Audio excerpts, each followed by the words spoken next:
Sports Talk Daily with Andrew Hustler Paterson and Michael Remis.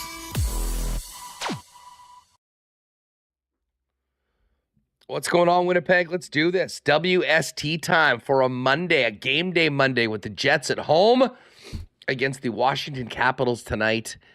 And we will see the debut of the newest Jets, Tyler Toffoli and Colin Miller, this evening. We're going to hear from Rick Bowness as well as the two newest Jets. Talk about it all and look ahead to the rest of the season with Jeff Hamilton of the Winnipeg Free Press. And kind of wrap trade deadline season and everything that happened around the league and some of the things that didn't happen around the league with Dennis Bernstein from the fourth period a little bit later on. Don't forget, 6:30 start tonight. So if you are going to the game, you have been warned. Don't get there for 7 and realize why is there 5 minutes left in the first period when you're getting to your seat. It was quite the weekend. Listen, Friday was just such an awesome day for the Winnipeg Jets and their fans. The big acquisitions from New Jersey of Toffoli and Miller, followed up by a very solid, well, a great Final 40, in my opinion. Domination of the Seattle Kraken. Shutout victory for LB, Laurent Brossoit, who continues his brilliant season alongside Connor Hellebuck in the Jets net. And as great as Friday was, Saturday was the other side of the ledger. An absolute stinker by the Winnipeg Jets, getting pumped by the Vancouver Canucks and being shut out by the tandem of Casey DeSmith and Thatcher Demko, who started the game and was not able to continue. That was a double flusher, which they did yesterday off, welcoming the two new players into town. And today, albeit without Gabe Vilardi, and we'll talk a little bit about his status moving forward coming up as well. All hands on deck for the Jets as they've got their reinforcements into the lineup, and we'll see how things look tonight. So lots on the Jets weekend, lots on the upcoming week at home with 3 games beginning tonight against Washington, Nashville, hottest team in the league on Wednesday, and then the Anaheim Ducks on Friday, as well as some other interesting happenings around the league, which we'll get to right off the bat. Just before we do that, welcome to everyone listening on podcast. Thanks so much for making us a part of your day, and everybody with us in the YouTube chat today. What a day. By the way, thanks to everyone who came in on Friday. We had the long show. We went for an all-time record, I think over 5 hours. We had our highest peak of all time. We had our highest viewership of all time. Basically rewrote the record book for WST on our 3rd anniversary. So thanks to everyone that popped by, hung out with us, and made us a part of their trade deadline day. Looking forward to many of those coming up in the future. And of course, it doesn't happen without the incredible support of the Winnipeg Sports Talk family of sponsors, including Princess Auto, Coolbet Canada, Boston Pizza, Royal Sports, the Winnipeg Jets, Aikens Lake Wilderness Lodge, F Apparel, Wallace & Wallace, Little Brown Jug, Canadian Club, Modern Man Barbershop, Manitoba Battery, and of course, great to have our friends at Consolidated Supply back on the air with us as we dive into spring. Let's get Remis in here and get things going. Remo, how are you? How was your weekend? It was great until Saturday night at, 9:30. No, it was fine. It was a nice weekend. It was my wife's birthday yesterday, so shout out to her. A big happy birthday. And oh, happy birthday, Leah. What did you do? Did you do anything? Did you step up as a good husband, or did you went out make her something? Yeah, we went out for brunch. A listener recognized me with my family, came and said hello, loves what we're doing here. So where were you, Sal's? No, we were at Pancake House. Oh, Pancake House, another great spot. Nice spot. Good for the kids. Solid kids menu. I will say. So it was well done there, and yeah, I don't know, hung out, had some couple child-free hours, which was nice. I showed to the in-laws, so nice day. had some cupcakes. So yeah, no, moving on. So nice day, Sunday off with no Jets action, but back at it tonight. 6:30 start. Very excited. We got to get a game because that game's Saturday. Get right back to it.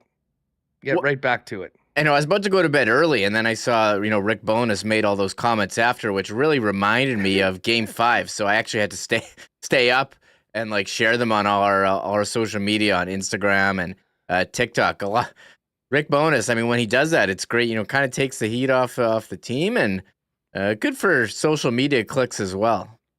Yeah. Oh, listen, there was a lot of people. Like, I mean, that game, as I mentioned, that was the quintessential double flusher. I mean, you just need to move on from that one. Get out the spray, and then move on. And that's exactly what the Jets will be trying to do tonight against the Washington Capitals. In a lot of ways, the Jets my weekend was like the Jets' performance on Saturday. The worst. I battling through the flu on the 5-hour stream on Friday. Yeah, it's actually closer to 6. Closer to 6. All right. It seemed like 12. I mean, it absolutely killed me. I was in rough shape beforehand, and I don't know whether I spent more than 2 hours out of bed for the next 50 hours since the show on Friday. And I was so fired up for this weekend. I mean, to be honest, and maybe luckily, I had planned before realizing that, it's trade deadline day and it's the anniversary, I should probably be here. I really wanted to go and do that double dip. I knew a lot of people that were out on the West Coast and went to Seattle and went to the game on Saturday in Vancouver, unfortunately for everyone that was in attendance wearing a Jet jersey. I was basically incapacitated and did manage to watch the games, but that was about it. Kind of feeling like I'm over it somewhat. The voice isn't still all there, and I'll give a shout out. I think the Twitter feed is dead website.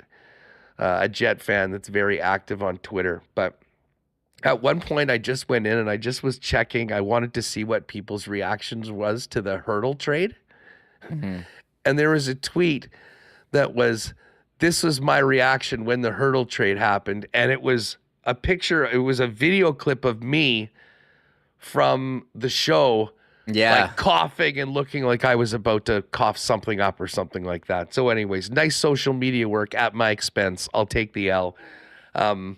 But you know what, that just not to overlook Friday overall, the actual day, the trade deadline acquisition, everyone was so fired up.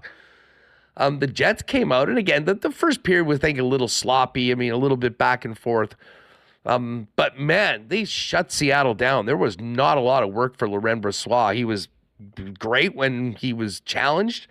But I thought the Jets really took it to Seattle in that second and then, obviously, third period when the goals started coming in.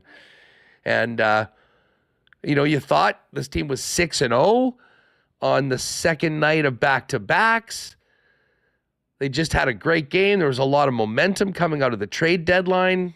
A ton of anticipation for that game on Saturday night. And I think that's part of the reason why Bones was so disappointed that, I don't want to say it was a complete no-show, but I mean, to use his verbiage, they didn't have anybody going on Saturday night. And that was a game that I know, like the previous Saturday, the Jets had come back from the dead against Carolina. They didn't seem to have that at all on Saturday. And again, you just got to kind of move on from a game like that. But as we'll hear in a minute, Bones made himself known that that was as ugly a game as he can remember since becoming the coach of the Jets. Yeah, again, a flashback to Game 5. Friday is kind of the reverse of what happened on the game earlier in the week against Seattle. They still outplay them, but this time, they got the goals and Laurent Brossoit made all the saves, and he's been incredible. And, we got usually Hellebuyck starts the first game of a back-to-back, but there's been this flu going through the team, so Brossoit got the start, and you have to wonder if the flu's been going through them, on 2 games on the weekend. That second game, certainly looked like it just with that performance. Bonus saying after, nobody was going. They threw out the lines, tried mixing around. Didn't really work out. In Vancouver, they're a very good team, and they were certainly ready for the Jets. They weren't losing twice to them at home. And, maybe in the back of my mind, I was getting flashbacks. Was it last March when Bonus after the game to San Jose? But I really don't get that feeling with this team. So I think most people, who've watched the Jets all year, are not the most concerned after a loss Vancouver. Maybe some slight concern, but look, you didn't have Velarde, you didn't have Toffoli, and wasn't their full lineup, and we'll see how they react going forward. Nice schedule for them this week at home. 2 teams out of the playoffs in Washington and Anaheim, and Wednesday a big Central Division against Nashville, who's fringe playoff team. So they'll get a chance to rebound, get back home, get the new players back, and I'm looking forward to seeing how they look tonight with these new lines, Huss. Yeah, well, and we'll get into that in just a second. I mean, as far as you mentioned Brossoit, and I tweeted this out in between periods. I wasn't sure whether they might let LB play the third period. It wasn't like Hellebuck was brutal or anything like that. I mean, the entire team just wasn't particularly good on Saturday night. But knowing that the team is now basically going every other day for the better part of the next 2 weeks, 3 weeks actually, I can tell you, it's beginning today, day off, game, right through till the end of the month. It's every other day. So listen, Brossoit is going to play, and he'll play a few times, probably maybe 3 times before the end of the month. But considering the way Brossoit played on Friday, how ugly the game Saturday was, everything else coming up, I thought that tonight might be a nice night to get LB right back in the net. But it sounds like it's going to be Hellebuck. So I think we can assume that Hellebuck will go tonight and Wednesday against the Preds. And then Brossoit will get Friday night against the Ducks. And then you're looking at Columbus on Sunday. This is like, it starts a 5-game road trip. Columbus on Sunday, St. Patrick's Day next week. Then the Rangers on Tuesday, Devils on Thursday, and then a weekend back-to-back with the Islanders noon on the 23rd, and then an 11:30 a.m. game with the Capitals the following day. So this will be something to pay attention to as to when Brossoit gets in. Maybe do he do the Ducks game and the Devils game?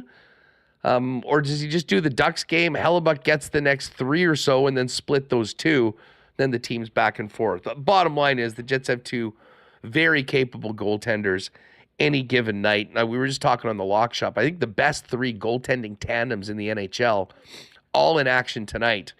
You got Varlamov and Sorokin on Long Island. You got Ullmark and Swayman in Boston with the Bruins, and then Brossoit and Hellebuck playing tonight for the Winnipeg Jets. Just before we get to Bones' reaction on Saturday, you mentioned Nashville. What a wild scene yesterday in that overtime between Minnesota and Nashville, with John Hines having the stones to pull the goalie at 3-on-3. Boldy scored to win the game. And I'll be honest, I don't know whether I knew this or I just forgot it or we just don't see it. But we were all reminded, Remis, of the stones it took to do that, because if Minnesota had lost with their goalie pulled, they would not have received the good old loser point for getting to overtime. I'm going to be honest, I didn't know that was a thing, and maybe it's come up before and we forgot about it because, how often does anyone pull their goalie in a 3-on-3 situation? But you do have a pretty big advantage at 4-on-3. You've got to be confident. I don't know what Minnesota's record in the shootout is. Maybe it's not great, and they really, really wanted those 2 points as they're fighting for a playoff spot here. So you'd like to see some guys be aggressive. If it didn't work out and, Nashville scored on an empty net, we'd probably be killing them. You can go to a shootout and get a free point, but, you need to get 2 and you want to keep pace. And there's Minnesota. They got 69 and 65, and Vegas has got the second wild card, 75 and 64. And Nashville, they got 78 and 66. So I guess they like their chances with the 4-on-3. Nice to see some aggressiveness, and you do have to wonder as if the point system was different, where you incentivize winning, I don't know, in regulation or or in overtime, even over a shootout. You'd see more of that type of stuff. But well done. You would for sure. Listen, This is the time of the year that, and I know they love the false parody of keeping teams in it all along. That the 2 points and then the 3-point games if you go to overtime creates. This is the time of the year where the NHL would benefit the most from having every single game worth 3 points. A game like that, for instance, where Minnesota is trying to catch Nashville for that final playoff spot.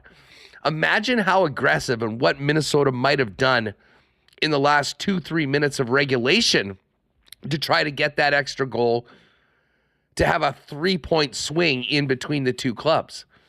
Again, this is the hill I will die on, and I've been talking about it for the better part of over a decade. It just makes too much sense to go to that, and there's too many other benefits that, for whatever reason, are not acknowledged by the Board of Governors and the people that are making decisions right now. But, we're talking about really one team in the New York Islanders that's sort of gotten back into it that potentially could be a playoff team that wasn't a week or week and a half ago. And they are in it right now. They have passed technically Detroit. It's basically Detroit, Islanders, and Tampa all going for 2 of those 3 spots. I guarantee you the play late in cross-conference games of teams chasing would be a heck of a lot different than teams banking their 1 and hoping to get there 2, knowing that a shootout win is no different than beating a team in regulation right now. Yeah, it's crazy. First of all, one, I mean, we've talked about this so many times. Like, I don't know how much more we need to get into it, but one, it's crazy that some games are worth freestanding points and some games are worth 2, and it's crazy that a regulation win is the same number of points as an overtime win as a shootout win. And you see that when it's a tie game late, teams are just happy to force overtime and take the point. And even in overtime, like, players just, you don't see that same type of aggressiveness in overtime. If they don't see something, loop around all the way back and go in and try again. And if you do give them incentive to either win in regulation or win in overtime, you'd probably see more aggressiveness instead of guys just sitting back in the final 5 minutes of a tie game and happy to just, get the loser point. So I think Pierre LeBrun is the insider who brings this up the most, but yeah.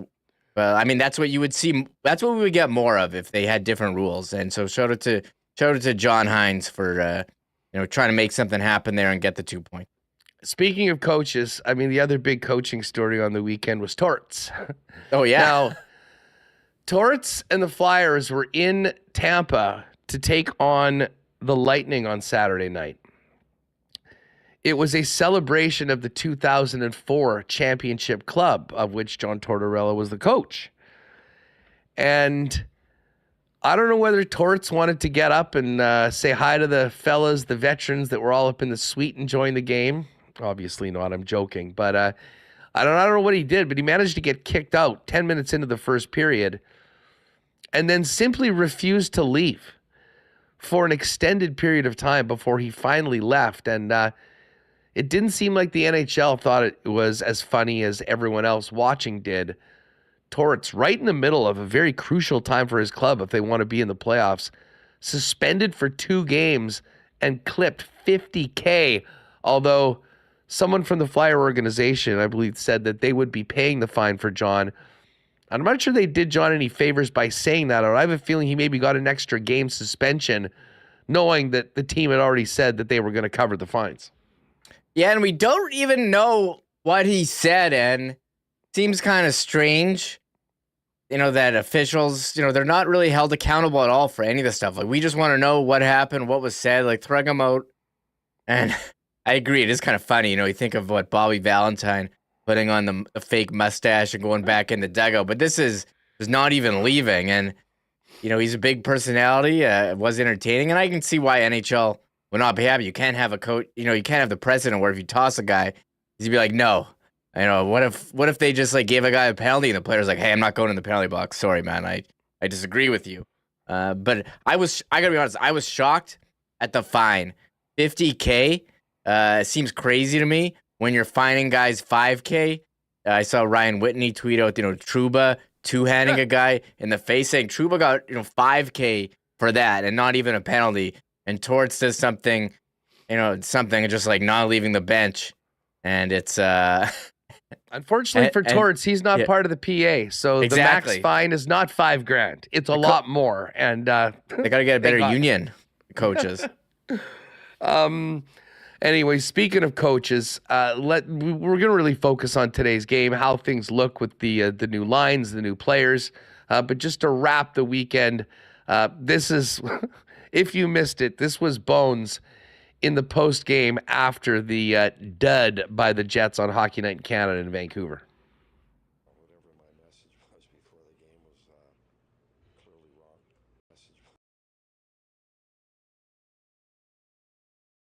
Whatever my message was before the game was clearly wrong. So it starts with that, I guess, and then it's up. No, listen, the bottom line is that's the worst game we have played in my 2 years here, by far, because we didn't have one player play a good game, not one. So it starts there, and it ends there. It's as simple as that. So none of this was on the Canucks? Oh, yeah, they played a great game, but it's the same team we came in here 3 weeks ago and played, so that's on us. We didn't have one player play a good game, so it starts there. When you did the line blending, Well, listen, the line blending, nothing. We had nobody going. It's that simple. Don't overanalyze anything other than that. Again, it's the worst game we've played in the 2 years I've been here, and we didn't have one player play well, so line blending had absolutely nothing to do with anything. What was the most frustrating part for them? We had no one going. Not one player play well. Short, sweet, and to the point for Bones. And I did laugh. I mean, the blender came out in multiple ways. The lines in the second period, Reem, were combinations I'm not sure we'd ever seen. I mean, I think Kyle Connor was playing with Lowry at one point. I mean, literally all the top three lines got completely shuffled. The one thing I will say is if you're going to go through a full-scale blending of the lines, I would have loved to have seen Morgan Barron maybe get a chance to jump up into one of those top three lines, just considering the way he's played this year. He probably is the one guy that maybe was really deserving of maybe a little bit more of an opportunity, but it sounded like Bones didn't like his game either. I mean, there was nobody singled out from the Winnipeg Jets as having a good game by the coach. But listen, Bones had that to say. You didn't hear anything different from Nate Schmidt or Mason Appleton. And listen, Appleton did have one particular chance at the side of the net. He wasn't able to raise the puck and get it in. It would have made the game 2-1. And literally seconds after that, the puck went the other way. It was 3-0 for Vancouver, and it was basically curtains. This is what Appleton had to say about a disappointing night for his club Saturday. Huge game, obviously. Two top teams in the West, points-wise going at it, or percentage-wise. And then to kind of lay an egg like that is unacceptable. I think, we'll all go home and look in the mirror and try to turn the page, but we're a lot better hockey club than we showed tonight. Made it tough to generate offense as for the group as a whole. Yeah, I thought, they defended hard. They kind of kept us to the outside, and then I think we passed up some opportunities when we were kind of in the house to get shots to the net.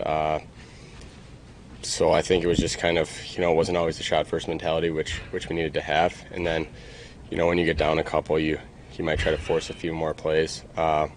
It's probably not the right idea, but I just don't think the shot mindset was there all night. Yeah, that was, as we mentioned, you just got to move on from a game like that. I mean, the Jets show that they can play with Vancouver. They beat Vancouver in Vancouver just a couple Saturdays ago, and then, at least in the coach's mind, played their worst game of the season and their worst game since he's been here in Winnipeg. And obviously, everyone will be looking for a very different performance tonight by the club as they kick off this quick 3-game homestand this week against the Washington Capitals. All focus on tonight, though, now. The debut of Tyler Toffoli, the debut of Colin Miller, how the lines will look. And I think this, at least initially, without Gabriel Velarde, be some interesting looks. We're going to get to all of that in just a minute, as well as hear from Toffoli and Colin Miller. First up, though, let us thank Consolidated Supply and some of our great Winnipeg Sports Talk sponsors. Got to shout out Spicy and the guys over at Consolidated Supply. It is...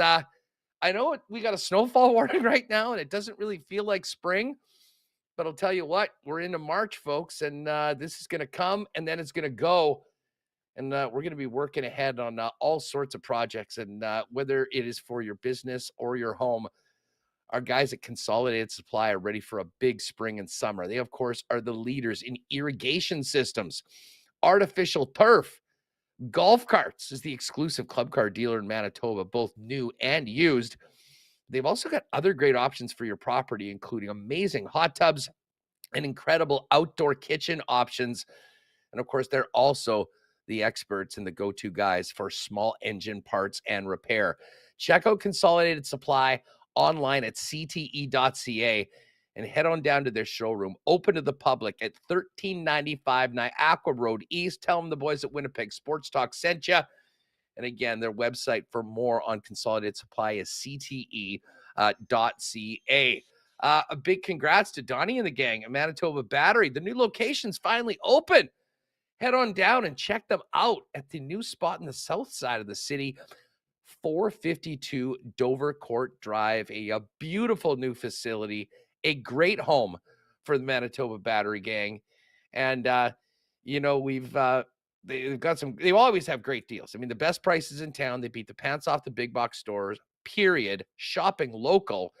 But they're in such a good mood with this new location that any battery you need that's regularly priced at over $60 is now $10 cheaper when you pick it up in store.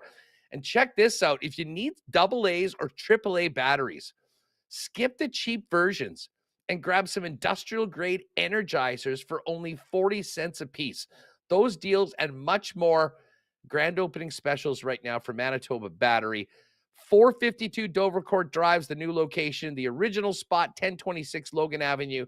And of course, you can always order online at manitobabattery.com or give them a call at 783-8787. Bella's thinking about spring. If you need a new look or just want to refresh the cut, get on down to Modern Man Barber Shops with 8 locations in the city of Winnipeg, including their newest standalone locations on Plessis Road and Pembina Highway, right by Bishop. Modern Man, guys, has you covered with a variety of grooming services, including haircuts, beard shaping, shaves, color services, and more. We can book your look via modernmanbarber.com. And make sure to give them a follow on Instagram as well at Modern Man Barbershops. And just before we continue the festivities here, got to shout out our friends at Canadian Club, Canada's favorite Canadian whiskey.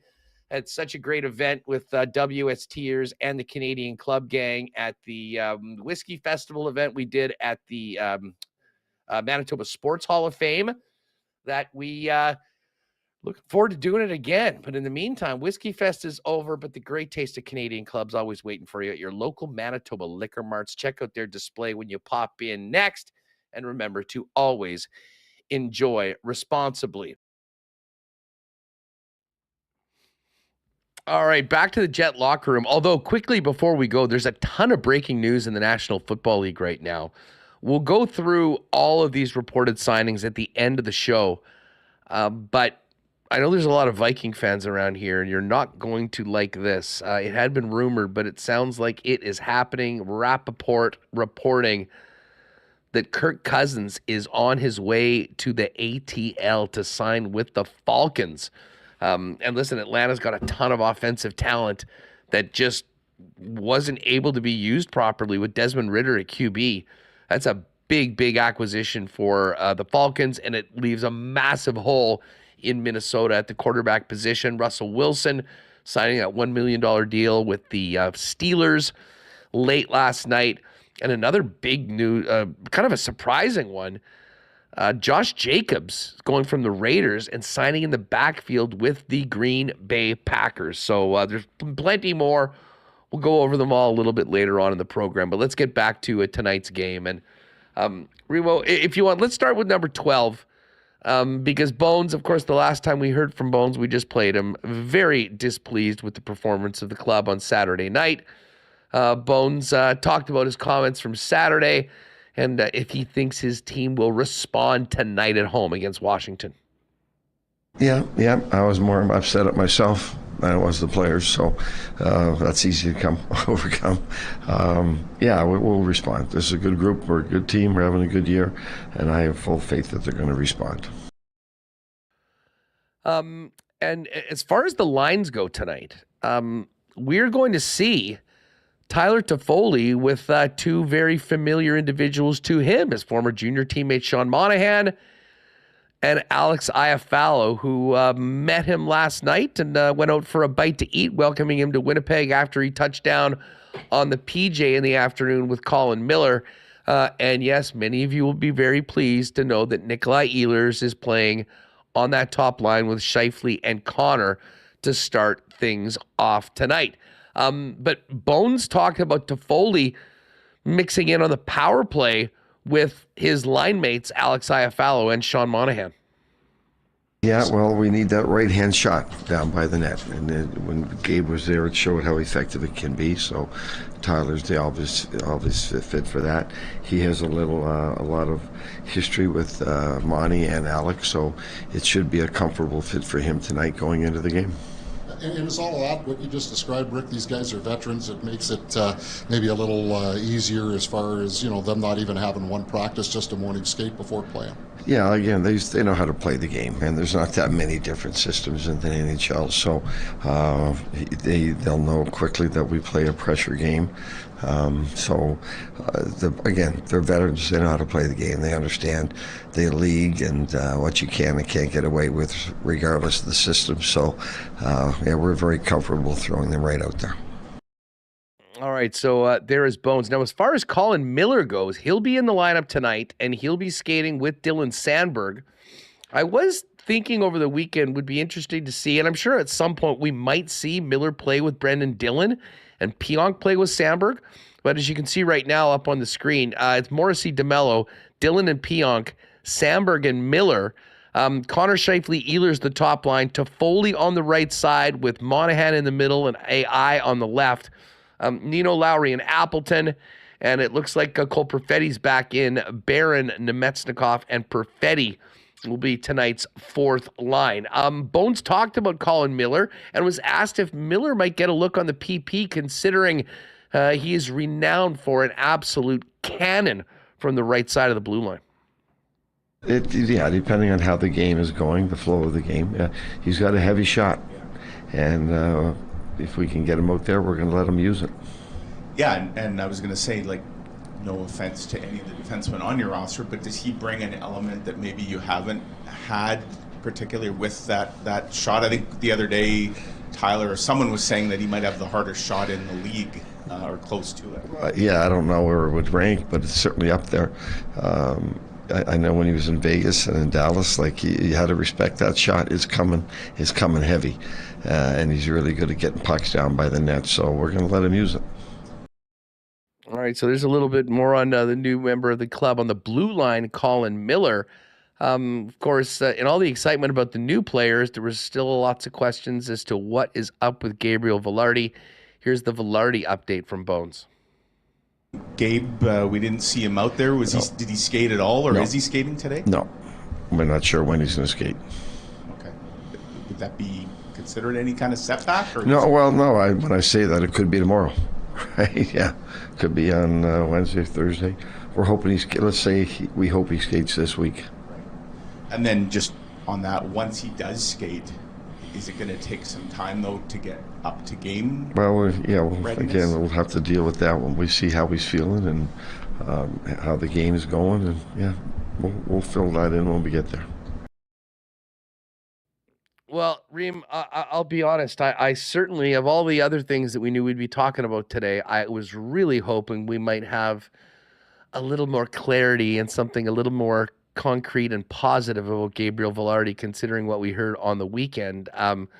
They are being very careful, and I guess you have to do that with where the team is right now in the standings, knowing that what's really important is having Gabriel Vilardi ready to go and at 100% for the playoffs. But it is concerning. I mean, Vilardi is such an important guy, and you bring Toffoli in, it's such a great add, but there still is, and this is no offense to Alex Iafallo. I think regular listeners know I'm a big fan of his, and he has played up in the lineup both here in Winnipeg and his other teams in the past. But you really want to see what this team will look like when Vilardi's there to round out that top six. Yeah, you want to see him at full strength, and Vilardi was just starting to cook there on the power play, just down by the net. So unfortunate that he's injured.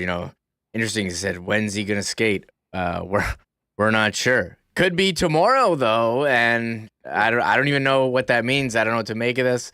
We'll take it day by day, I guess. But yeah, I mean, you would have some pretty nice lines there if you did. I don't know what they're going to make the top line. Let's say it's Connor Scheifele, Velarde, just what they've shown us in the past, and Monahan, Toffoli, and Ehlers. That Monahan, Toffoli, Ehlers line is also very intriguing as well. So you had some good options, and we'll just kind of play the waiting game here with Gabe, and you just hope he's ready for the playoffs. And we'll talk with Dennis later. I think they had experience with something like this in LA, where he had the knee injury at the beginning of the year. I think that was a freak play, or maybe he didn't like what Blake Lizotte did on that one.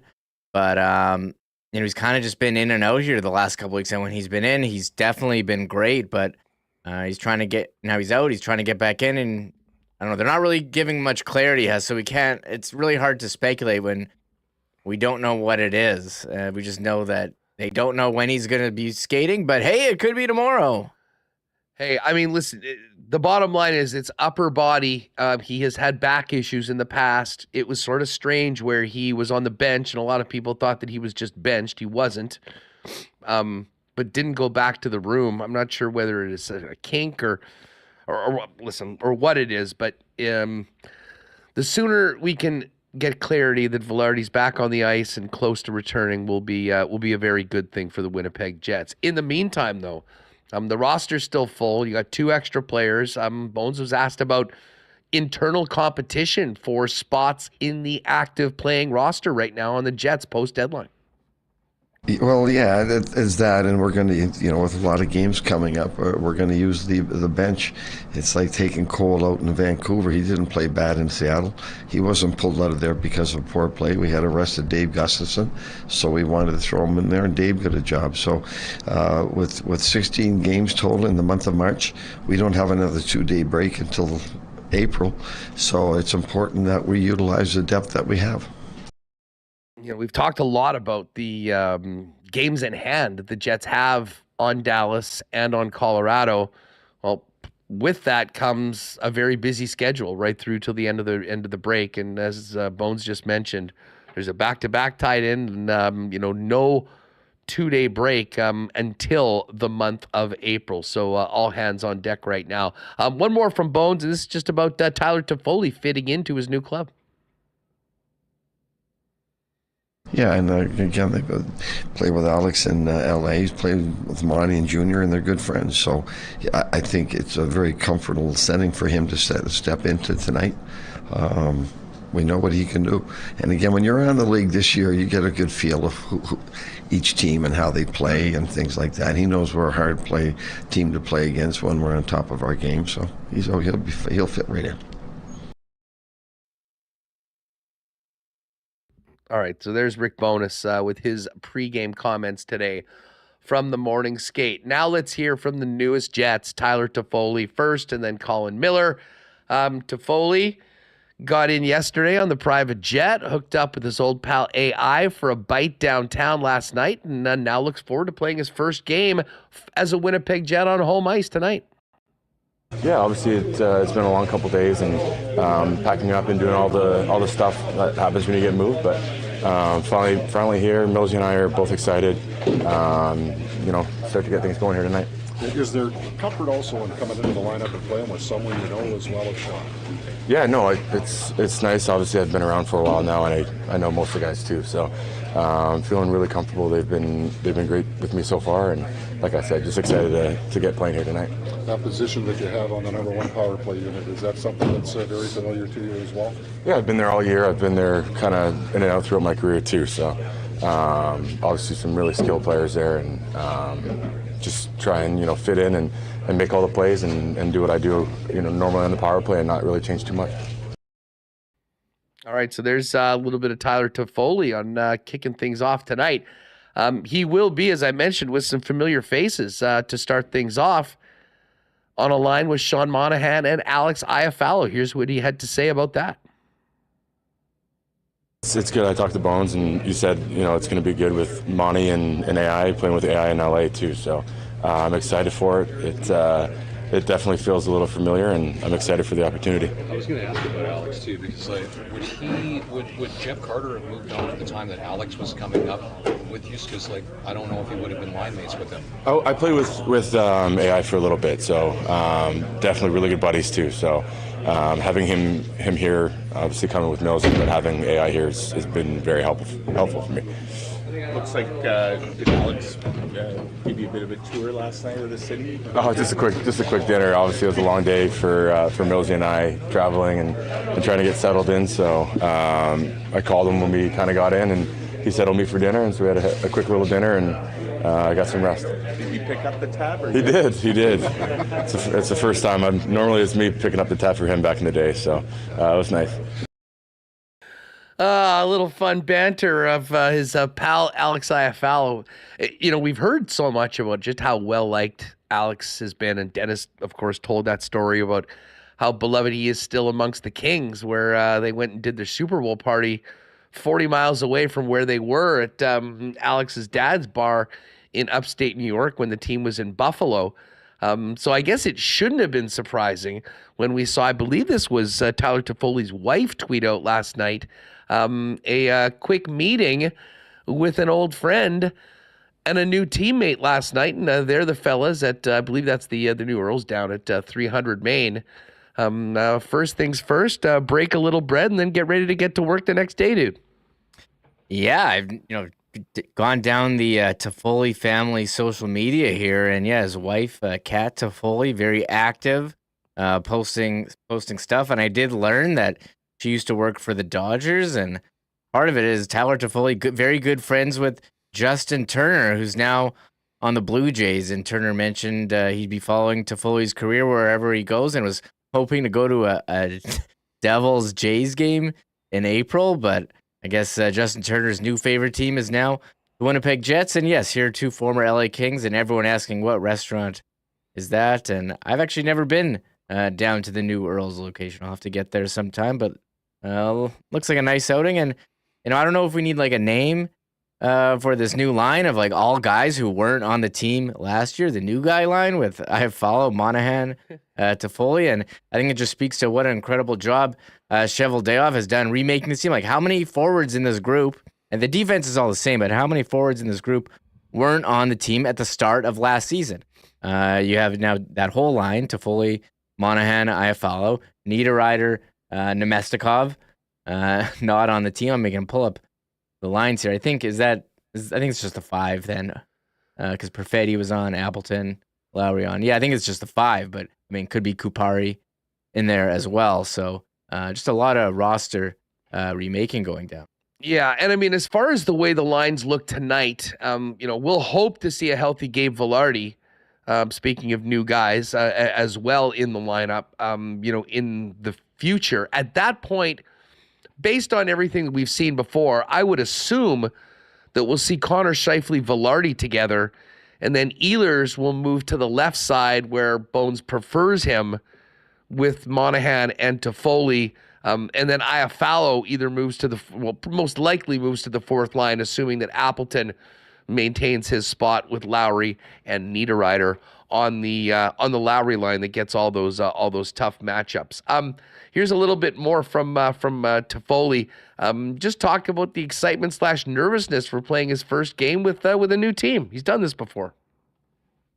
Obviously, it's been pretty fortunate being able to kind of gone through this before and know that the nerves and butterflies are going to be there, but at the same time, it's exciting, and the team's awesome. So, like I said, I've felt like I've fit in really well so far, and just excited to come here tonight and play in the game. I think when we talked to you on Zoom the other day, they hadn't made the Colin Miller trade yet. So how excited were you to see another teammate joining you here in Winnipeg? Yeah, no, it was one of those things where I was obviously making all the phone calls and getting on the phone calls, and a couple of guys texted me, and then he ended up FaceTiming me saying that he's coming with me. So obviously that helps with the move, and being able to fly with him yesterday. Obviously he's got a newborn and a dog, so I feel like we kind of helped out there for him and his wife. Good stuff. Toffoli and Miller coming over together, and a newborn and a dog. There was I did see the dog, beautiful dog, getting off that plane yesterday. Well, and speaking of Colin Miller, let's get a scouting report on Miller from a guy that knows him well, his Jersey teammate, Tyler Toffoli. Oh, well, first off, he's a great guy. He's, I've, sat behind the plane on the road with him all the start of this year. So not only that, but he plays hard, and I think you can look at the stat pack. He can really shoot it. So hopefully he can do that and score some goals here. Tyler, I don't know, you've probably been asked this many times before, but just for clarification, 73, what's the story behind that for the uniform number? Yeah, no, it was a training camp number for me, and I was fortunate to win the Stanley Cup my first year, and it was one of those things where not a whole lot of guys wear it in the league, so I've kind of just stuck with it, and when I've been on a few teams here now, not very many guys wear it, so it's easy to keep it going, Yeah, no doubt. Didn't have to worry too much about 73 being available. And it does, I always call some of those numbers training camp numbers, Reem, and I'm not surprised that it started out with him getting it in training camp and then just saying, what the heck, I'll stick with it. Yeah, I mean, he won the Cup as the part of that 70s line. It was him, Jeff Carter, and Tanner Pearson. Bam, nailed it. I was worried. Nice. I was worried. I was trying to remember who that third guy was. I just couldn't remember the third guy, but it came to me at the last second, Tanner Pearson. And yeah, I kept it going. And yeah, 73. Not too many guys rocking 73. CJ Cease, the only former Winnipeg Jet to wear 73. And I did see some people in chat saying they were thinking about going down to Royal Hus, picking up a 73 jersey, but some trepidation that, hey, he's a UFA after the season. But I was like, who cares? Got to get the jersey to commemorate the 2024 playoff run. It's like taking a picture.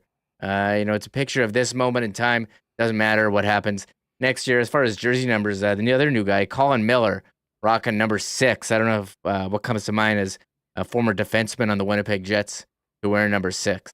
Jim Kite is the one that immediately jumps at me from the 1.0 era. Oh, well, I was 2.0 era, hockey-related Ron. Wore number 6 here for a number of years. HRR was 6, eh? Yeah. And how funny. I'm usually very good with numbers. That did not immediately come to mind. But the other one. When I think of Hainsey, I don't really think. I think more of off-ice things, boardrooms, and obviously what got him his nickname with his work with the PA, hockey-related revenue, and HRR, hockey-related Ron Hainsey. No, everyone else is saying Phil Housley in the chat for a defenseman to rock number 6. Absolutely. A forward. I have a 6 jersey of Phil. A forward who rocked number 6 with the Jets, Alex Burmistrov, in his second stint in 2016. Remember when he came back? Oh, because 8 was taken? 8 was Truba, yeah. So he had to wear 6, and I don't think the Jets would let him wear his number he wore in Russia, 69. 69, yeah. I don't think they are too fired up. I think that's retired that. In the NHL, 69, isn't it? For Mel Angelstad, after he wore it for the Washington Capitals, former Moose enforcer, the madman Mel Angelstad. He did wear. He got called up to Washington in his game, and he wore number 69. Look it up. Hey, you know what? One other interest. We're going to hear from Colin Miller right now, and of course, we remember Miller as being part of the Misfits and the Golden Knights team in 17-18 that knocked the Jets out. One thing that came to me over the course of the weekend, Reem, do you recall the iconic picture from the playoffs of a scrum where Dustin Byfuglien had one Golden Knight in his left hand and one Golden Knight in his right hand? I do. That was on the left was Thomas Nosek. On the right, you guessed it, the newest member of the Jets, Colin Miller. No. Oh my God. Here's the picture right here. And he's wearing number 6. Oh my God. Hey, there it is. There it is. That's a good trivia because I would have never guessed which players. We all know this shot of him just holding on to 2 guys. But yeah, Thomas Nosek. I remember him, but yeah, would not have guessed Colin Miller. That's funny. I have to give a shout out to my brother, and I can't remember the artist's name, but a guy that does some really nice hockey art. Yeah. And I got for Christmas a few years ago a print of this photo of this of it, basically drawn by the artist. I should actually put it up or maybe get that in as part Mike of our background or something like that. Yes, exactly. Yeah. An original piece of Buff dragging Nosek and Colin Miller. So Miller will get much better hospitality now in Winnipeg than he did before by a certain number 33 Jet legend Dustin Byfuglien. All right, let's hear from Miller. First off, here's how he found about the trade very close to the buzzer on deadline Friday last week. Yeah, I was getting down to the last minute there and wasn't sure what was going to happen, but, thrilled to be here. Whirlwind a couple of days, like you said, but thrilled to be here and, nice coming over with Toff as well. Yeah, and I'm sure you played in the league long enough, you're familiar with the atmosphere in this building, especially going back to 17-18 with Vegas. Yeah, it's always fun playing here. Obviously in the playoffs, it's another level, so look forward to being on the other side of it tonight. All right, so some excitement getting into the new team and getting into the new lineup. Here we asked Tyler Toffoli for a bit of a scouting report on Miller. Here's Miller dropping his own scouting report on himself when asked by the Winnipeg media. I'm here to try and help this team however I can. Obviously, an amazing group, and they've done so well this year. I'm really just here to help out wherever I can. One of the tickets for a guy is always to do everything well. Maybe you don't have to be great at any one thing, but do everything well. Is that something you've kind of tried to subscribe to over the course of your career? Yeah, I think so. I think put in some different situations too throughout it. Sometimes in more offensive roles, sometimes defensive. But like I said, they already have such a great group here of defensemen and players right on through. So help out wherever I can. All right, so there's Colin Miller. Miller is in tonight, and he'll be taking the place of Nate Schmidt alongside Dylan Sandberg on the Jets' third pairing. Of course, Miller and Schmidt, former teammates. And Miller talked about his relationship with Nate Schmidt when he was asked earlier this morning.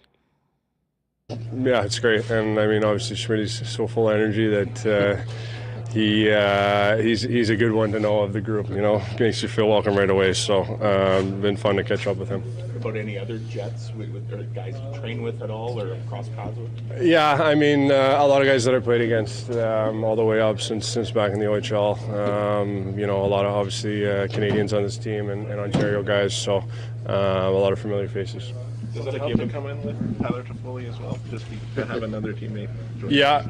It was definitely helpful yesterday getting here, helping us along on the trip over with the family. Yeah, and of course, Tyler kind of mentioned that when he was speaking. Colin's got a lot on his plate right now. Got the dog and a newborn. And there's just one more about, getting traded, bringing the dog and family, as well as if he thought he was going to be moved at the deadline. Yeah, good to hear there's a couple more dogs on the team. What's her name? That's Nellie. So she's almost 4 and she's full of energy. Happy to see some snow again. You have quite an entourage. You have a newborn as well, Tyler was saying? Yeah, we got 11 weeks old. So it's a busy time, but my wife's been great. So it's been fun being able to get the whole family here right away. Did you have a sense, Colin, that you were going to be on the move, or that you could be? Like what you said about how coming down to the wire Friday, like were you kind of waiting to see, thinking it was going to happen? I mean, you never know, but I think with the state of how things were going there in Jersey, and obviously, with seeing Toff get traded a little bit before, you never know, and then you see all the Twitter bugs and stuff like that. So you really never know, and you just kind of take it in stride, go from there. All right, so there's Colin Miller, an 11-week-old. And a very cute dog. I did mention that dog earlier. You know how everyone in the chat freaks out every time Piper with Mike McIntyre, one of the other dog goes on. Do you have that photo, Remo, for everyone? I do. I'm sure they're going to be all over us for it. I do. Growing collection of golden retrievers. That's what he's asking about. When he said other guys on the team, Adam Lowry and Josh Morrissey, and showed it to the Jets social media, giving the people what they want. Yes, here's there it is. The dog, Nelly, coming off the plane. This is the one. No one cares about the players. We care about the dog. Look at that beautiful coat of fur, the tongue hanging out of the mouth. Loves the snow, he says. So nice to have another dog on the team. That dog has already been on more private jets than I have in my entire life as well. So thanks. Good company as well. Anyway, so there's Tyler Toffoli and Colin Miller, the newest members of the Winnipeg Jets, both in the lineup tonight as Winnipeg kicks off this homestand against the Washington Capitals. 6:30 start tonight. Wow, we got another 700 in chat today. Listen, if you are new, welcome to Winnipeg Sports Talk. Please make sure you hit that red subscribe button or a blue subscribe button, whatever the button is, and join us Monday to Friday, 1 p.m. Central here on WST. And hit that thumbs up while you're at it as well.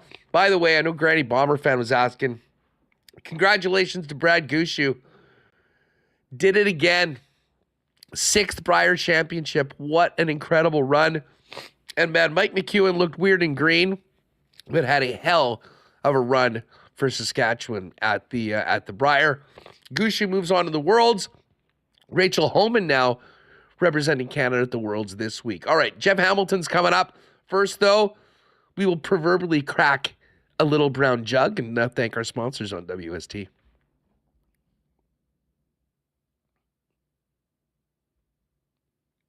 You train day in and day out, learning new techniques, approaching new concepts, and living out the thrill of achieving your goals.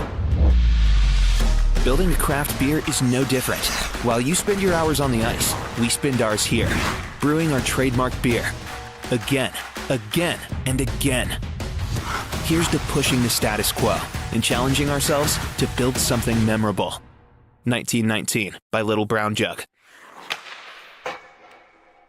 Big thanks to Little Brown Jug. We'll probably be cracking a few generics after that extended show on Friday, planning to get going at 11 a.m. on trade deadline day, which also happens to be the 3rd anniversary of Winnipeg Sports Talk. Also want to thank Wallace & Wallace. They're gearing up for a big spring. It's going to be very shortly. Hopefully the snow will leave and we'll be seeing the Wallace & Wallace fences and trucks all over the city. The fencing and overhead door experts in the city since 1946. And while fencing will be everywhere come the melting of the snow, right now with these crazy fluctuations in temperatures is the time that's putting the most stress on your garage door. Now, if you need a new garage door, they've got the best selection in town as the Clopay dealer in Manitoba. But to prevent downtime for your garage door, you can give Wallace & Wallace a call to book your maintenance and inspection service call today. For commercial and residential overhead door sales and service, there's only one name or two you need to know, and that is Wallace & Wallace. Speaking of looking good, you got to shout out our pals over at F Apparel. When the snow melts, you know what comes up next. Wedding season, people getting out. A real time to maybe spice up that wardrobe, fellas. And if you do need to do that, get down to Winnipeg's #1 menswear spot, and that is F Apparel. They have incredible deals on custom suits beginning at just $400, along with chinos, golf pants, custom shirts, both tucked and untucked styles, and an incredible selection of menswear accessories. If you are getting married or in a wedding party, definitely talk to the fellas at F about a 15% discount when all the guys get their suits at F Apparel for the big day. They've also got great deals for high school grads if you're looking to get that young man a suit that he can wear far beyond his big day, moving out of the school age years. F Apparel, find out more online, book an appointment. It's fepapparel.com. And pop down and see him at 190 Smith Street. And just before we bring Murat back in, I got to shout out our friends at Aikens Lake Wilderness Lodge. Speaking of spring and summer, cannot wait for the upcoming fishing season. If you're looking for a world-class fly-in fishing opportunity right here in Manitoba where you can be on the water in less than 2 hours, Aikens Lake is the spot. As incredible as the world-class fishing is, even a guy like me caught a couple master anglers there.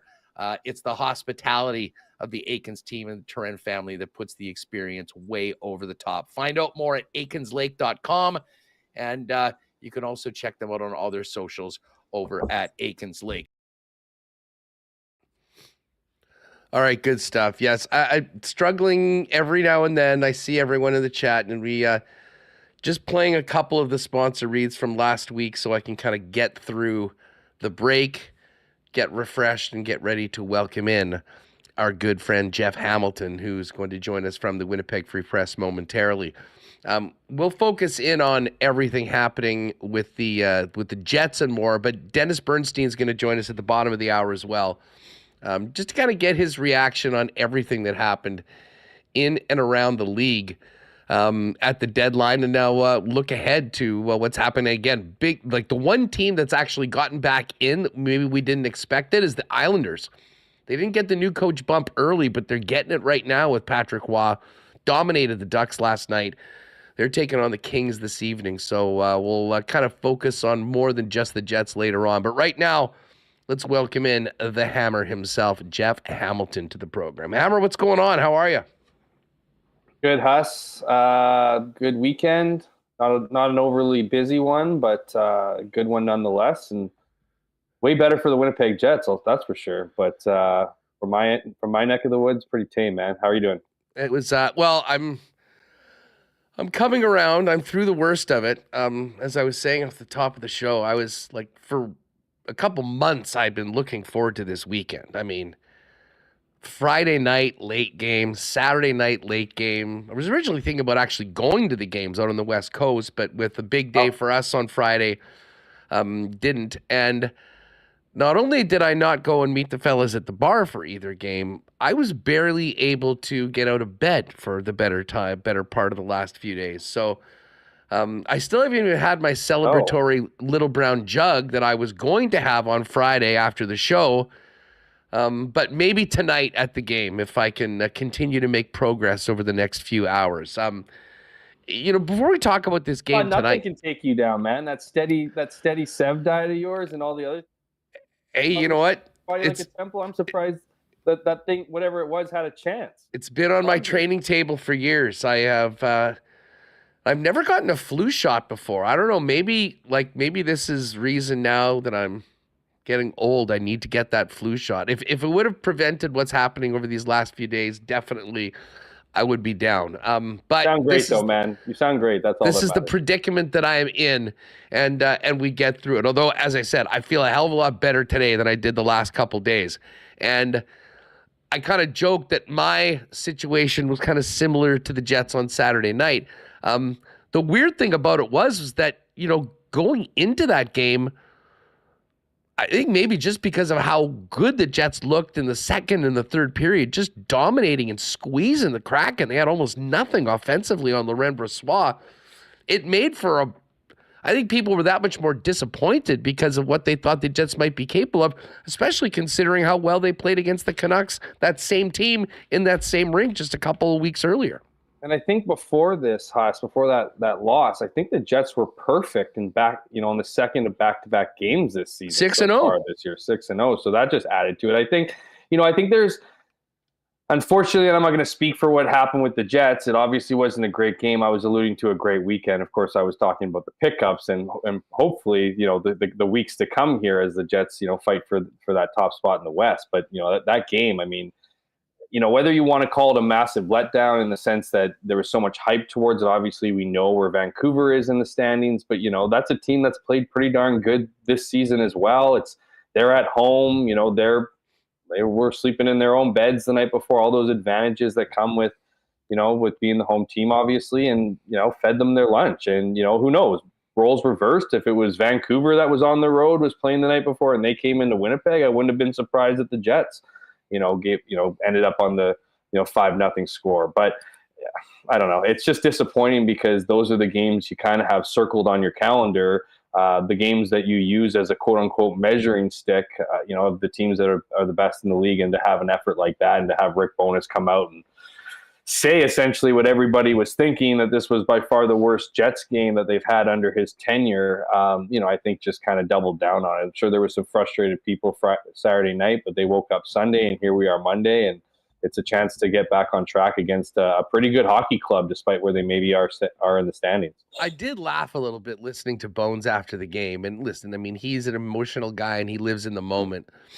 But when you think about the way he felt at the end of Game 5 against Vegas. I mean, against a few of those games as things sort of spiraled in the wrong direction at the end of last season. He was far more animated in some of those games. I think what we got out of what he had to say was, as bad as that game was, this team has earned themselves, I would say, the benefit of the doubt with the way that they played over the course of this season. And it's much easier just to flush it and move on if it is somewhat of an anomaly. And a performance, as opposed to what? Talk about it and dwell about it and bring it up in the, well, or have it happen over and over again. I mean, right. you know what I mean? Like, I think probably with the timing of everything, the back-to-back games, travel, come back, get away from the rink, and then you come in today almost with that so far in the rear view because the excitement about getting 2 new players into the lineup with some new faces, probably about as good of a situation as possible to move on from a disappointing game like the way they had on Saturday night, knowing what's at hand this week at home before a huge road trip after Friday. Well, and that's what I think is the word in this all, right? It's disappointing, right? I mean, the win would have added to the Jets' allure this year, if you will, another, convincing victory against a good team. And, at a time of the season that, is important to be playing, your best hockey. To hear your coach say it was your worst hockey game, that's obviously just going to add to the disappointment of fans. But in the grand scheme of things, I mean, there is bigger fish to fry. This is a big week. There's 3 home games here against what I would argue are 3 beatable teams for this organization, and an opportunity to kind of get back into that feel-good win column, right? I mean, this is playing in front of fans. Is it? I just think the score, just the style and play, and who knows? I think there was a lot of excitement from the Winnipeg Jets, right? Especially after getting that deadline done. A lot of emotion goes into that.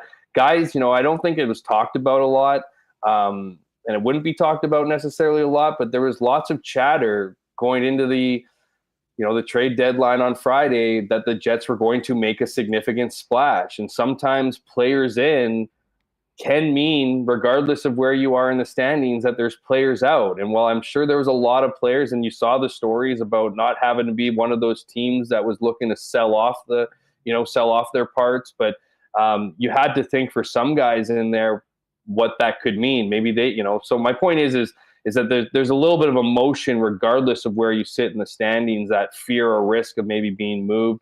Then there's the risk of feeling, where you fit in the mix of things, right? Where if you're going to be one of those guys. So my point is that I think it was a pretty emotional Saturday. Friday, they go out there, they get the victory, obviously, against Seattle in a fairly tight checking game. And then, things settle the next day, and, it looked like they were taking the day off a little bit against the Canucks. And maybe, so again, I'm not trying to make excuses, but maybe there's an explanation there. I think here is, it goes right back to, okay, bad game. How do you respond to that? How are they going to respond to the comments that Rick Bowness made about that game? I don't think this is a similar situation. As you mentioned, Huss, to Game 5 last year, that was a bit more, finite in the sense that this was a conclusion game. This one, they have an opportunity to bounce back and get excited about some new players in the lineup. That's the other thing here. Obviously, you're going to see Tyler Toffoli and Colin Miller as part of the group tonight, and that should allow, as you mentioned, kind of whatever the feelings were of a couple days earlier. I think those are going to be taken over by the excitement of having some new bodies and fighting for those, again, that top spot in the West. Just before we kind of move on to the look of the team and a look ahead, I want to do the why not question of the day for Not Autocorp over at Waverly and McGillivray. And I'll put this out to the chat. Your overall, like, now that you know what the Jets got, what they paid, and I think you could also include Monahan as well, albeit not as a deadline, but the moves that the Winnipeg Jets made, if you're going to give Kevin Cheveldayoff a letter grade on the acquisitions as well as what was paid compared to the rest of the market, what is your letter grade for Chevy and the moves that were done heading into the deadline? Hit us up in the chat. And I'll put that to you, Jeff. I mean, we like the moves, but also when you look at what was paid compared to some of the other prices that, other players went for.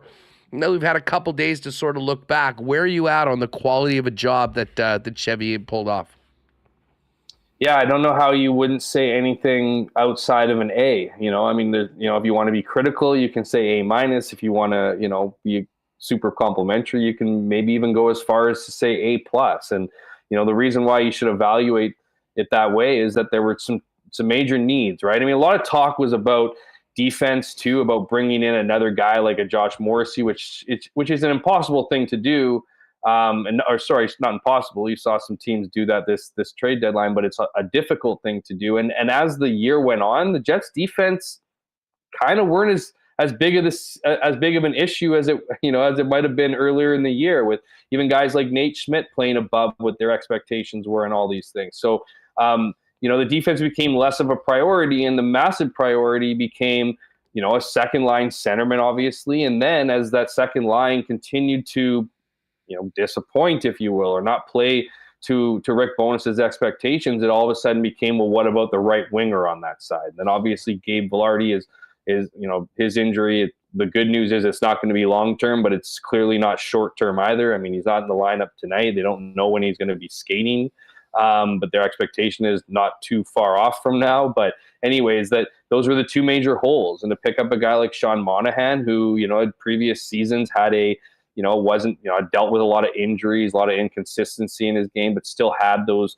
key components, like give a care meter. Obviously he can, he's got some good, hockey IQ and can score. To pick him up in a season that you could classify as a rebound season, all of a sudden, and a first round pick, right? I mean, first round picks, no teams love giving away their first round picks. A lot of fans obviously aren't huge fans of that, but the Winnipeg Jets aren't going to be picking in the top 20. So that first round pick is a late, sometimes if you want to make the argument, an early second-ish kind of pick, right? So locking up that second line center, that was such a key spot. And then obviously Tyler Toffoli, being that right winger pickup, this was a guy who went into the trade deadline, of all the insiders and all the information you heard around Tyler Toffoli amongst other players, was that his price tag was going to be significant. That if you're going to take a 34 goal scorer last season and a guy who's on pace to eclipse 30 goals again this year, that it was going to cost you, some serious exchange of assets or picks or whatever it would be. And so to lose a third round pick this year and a second round pick the following season, to pick up a guy who is trigger happy, who works with the Jet system well, has some chemistry with his line mates as is right now, dating back in some cases, to junior hockey. And, this is a guy that I think, like I said off the top, is trigger happy, likes to shoot. They need someone who's, kind of goal offensive driven minded to add. And then that picking Tyler Toffoli up, a guy who, heading into that Friday deadline, was at the top of a lot of, experts' boards, to get him for what they got. I mean, I don't know how you don't view that as a, extremely savvy, positive, whatever positive adjectives you want to add. And then just to kind of add things with Colin Miller, to bring in that depth piece, to bring in some experience, which comes with, Tyler Toffoli as well, Sean Monahan as well, that playoff experience. That stuff's important. So I don't know how you would rank it anywhere, outside of an A. I think you just got some flexibility if you want to be a half glass, or half empty glass, or a half full glass, whether you want to add the minus or the plus. But it's definitely a superb job from Kevin Cheveldayoff at this deadline, and really ever since those two long contracts extensions with. I mean, he's had an unbelievable year, and if you would have told me that they would have gotten Toffoli and Miller and not given up their first rounder next year, not giving up the Montreal pick, which projects to be a top 40 pick this year, and the entire prospect pool untouched, I think most people would have said that is just not possible. And yet this is what the general manager was able to pull off, which certainly gives people a lot of optimism going forward. Now, the big caveat to all of this is Gabriel Vilardi's condition right now. And again, I mean, all we can do is go off what the coach said. He said, hey, he might skate tomorrow. They're hopeful that he'll skate at some point this week. You can tell that it is less than clear as to Vilardi's real situation, and that is something that will work in the background. But at the meantime, it certainly does give Toffoli an opportunity right off the bat to click with Monahan, albeit probably not with Ehlers. And then listen, if Velarde does come back and Ehlers is added to that line, I think takes that the potency of that line 2 right now, if you want to call it that with Monahan and Toffoli, to a whole nother level when Ehlers is added to that, if, as most people expect, will happen once Velarde's back with presumably Scheifele and Connor. Well, yeah, absolutely. And I think at this point, it's a bit of I know Alex Iafallo has had opportunities. I know, early on, obviously, he made a little bit of hay playing in the top 6. It seemed like it was working, kind of puttered out somewhat predictably, if you will, when you look at, the makeup of his game. He can play up and down the lineup, but he's probably more of your key third liner than maybe a contributing offensive guy that you'd want in your top 6. But that being said, to have Iafallo get this opportunity to play with, Sean Monahan, to play with Toffoli, a guy who he greeted at the airport and had experience with in LA, I think is just an opportunity for him just to feel comfortable, right? With playing with guys that he just knows, right? We know it'll be interesting to see what happens with Gabriel Velarde. You could tell from Rick Bowness's comments, it's very unclear. I think I don't think he's frustrated at him, but he's frustrated for him that, every time he seems to come back and get back into his groove, he just hits another setback. So, I think you need to be careful with these things. I don't know if, you're not in a situation. The Jets have put themselves in a situation where they don't need to rush him back. And I think the focus at this point, as we enter into March, midway March here, with playoffs just around the corner, is Gabriel Velarde for the playoffs is more important than Gabriel Velarde for a push at the end of March, early April. So we'll see what happens. I'm not suggesting that they're going to give him, I don't even want to call it a leash, but give him some kind of, more time than he would otherwise. He'll come back. He wants to get back. He's frustrated, but at least they have that luxury and having some guys who they're not really sure about, right? Like Iafallo, as I mentioned, probably not your ideal top 6 guy, but he's kind of been floating around, not really know where to put him. You got Cole Perfetti on the 4th line. So I think, even just that one addition of Velarde back is really going to strengthen this lineup. It's going to put guys in, positions that they, quote unquote, should be in and whatnot. And so I think we're looking at, maybe an optimal lineup here. And I would say probably a week or two as Velarde makes his way back into the group. A couple of interesting notes from one of our faves, Granny Bomber fan here in chat.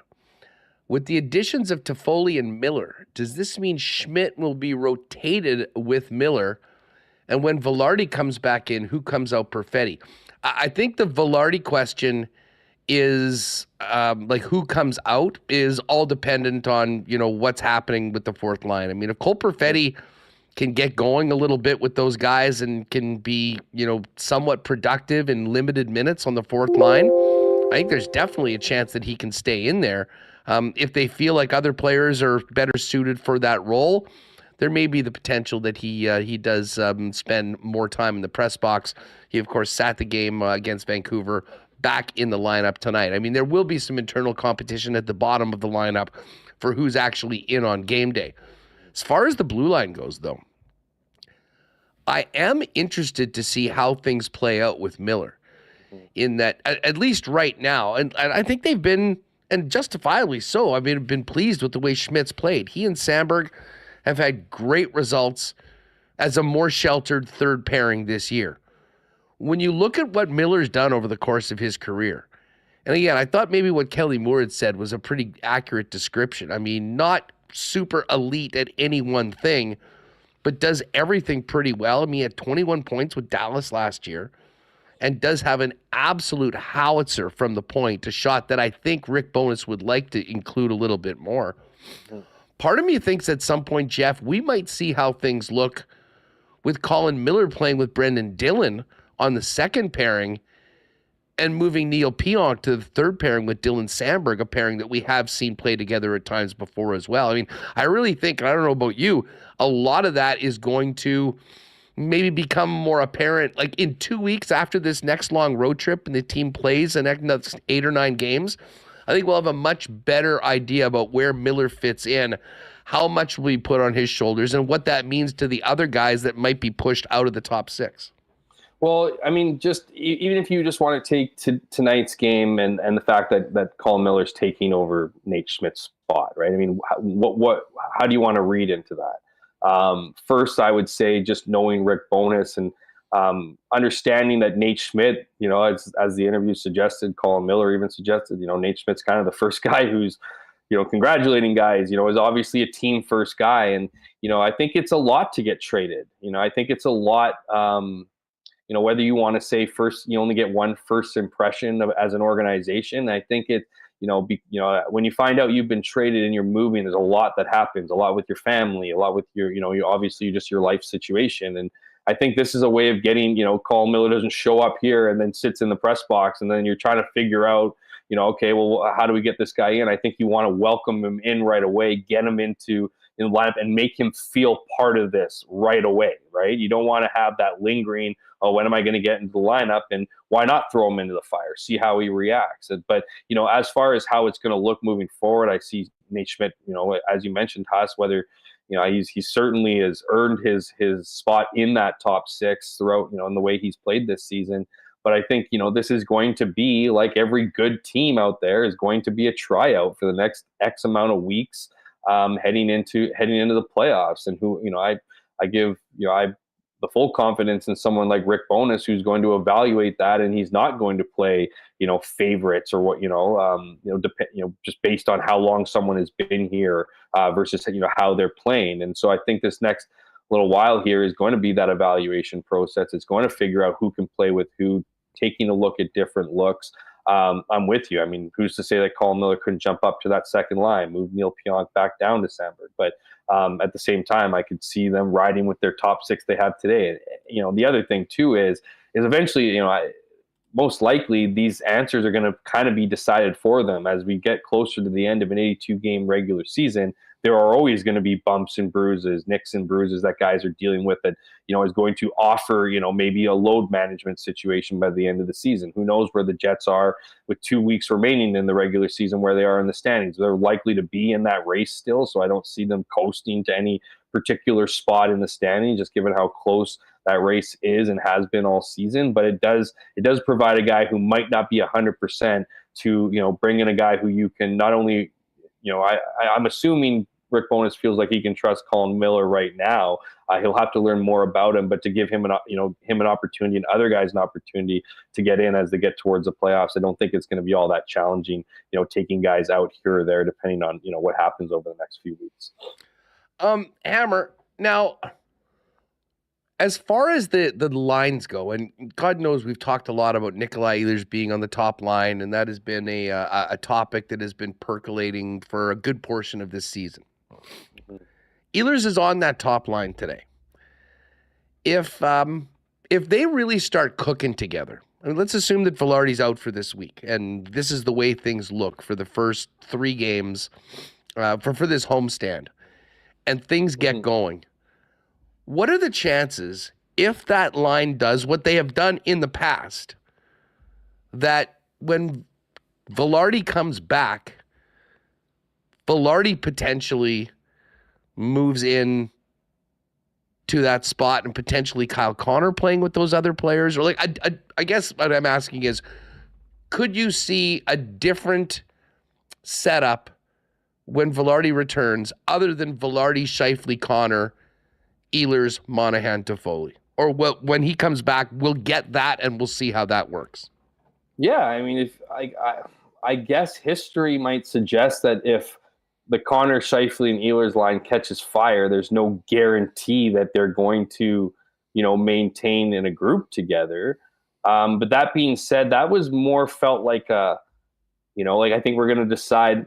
I don't want to pin players against each other, but the reality was it was Nikolai Ehlers versus Kyle Connor, right? So, and Bowness has said he prefers him on the left side as well. I mean, those are your 2 left wingers.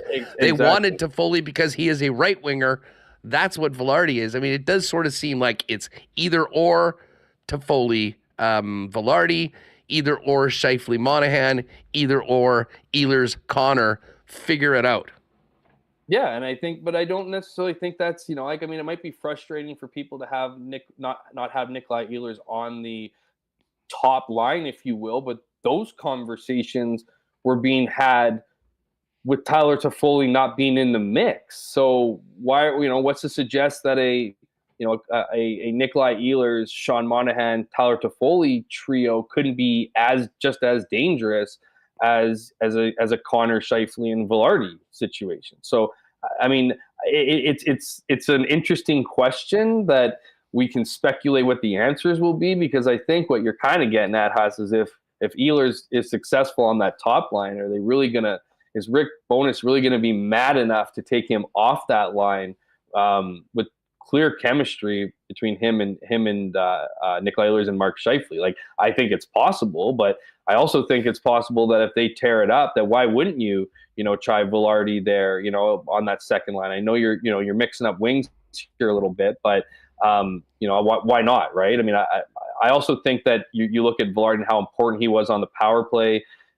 You want to have that, chemistry connection with that line, so it's kind of, maybe it's easier to have him there, Velarde on that top line. I mean, that doesn't make much sense because you're bringing Ehlers in anyways, but I do think that, it's an interesting question, but I think it's one that, if it's depends on where you fall on this conversation. Like, if you think it would be, if they were to catch fire during this time, okay, they're playing well without him, Jets are probably winning games, that's a positive thing. And then he gets moved to the second. He's still going to get ample time, but this new look second line could be a dangerous one. If they catch fire and Velarde's now being asked to go on that second line and find chemistry there again, that seems like another good situation. If they don't catch fire, in this time that Velarde is out, then it's going to justify making a change or having Velarde there and seeing what that second looks at. So, like, I don't really see it as any real, overly negative situation occurring here that would result in a lineup change. Because if they're going to have one, it's probably going to be because they need it. But we'll see. I mean, Nikolai Ehlers has this opportunity here. Let's see what this line can continue to do, and if they can catch fire, much like they did when Kyle Connor was out of that trio, then it's going to make for some interesting conversations, and it's certainly going to make for some interesting shows for you, Hustler. That's what that's what I can guarantee.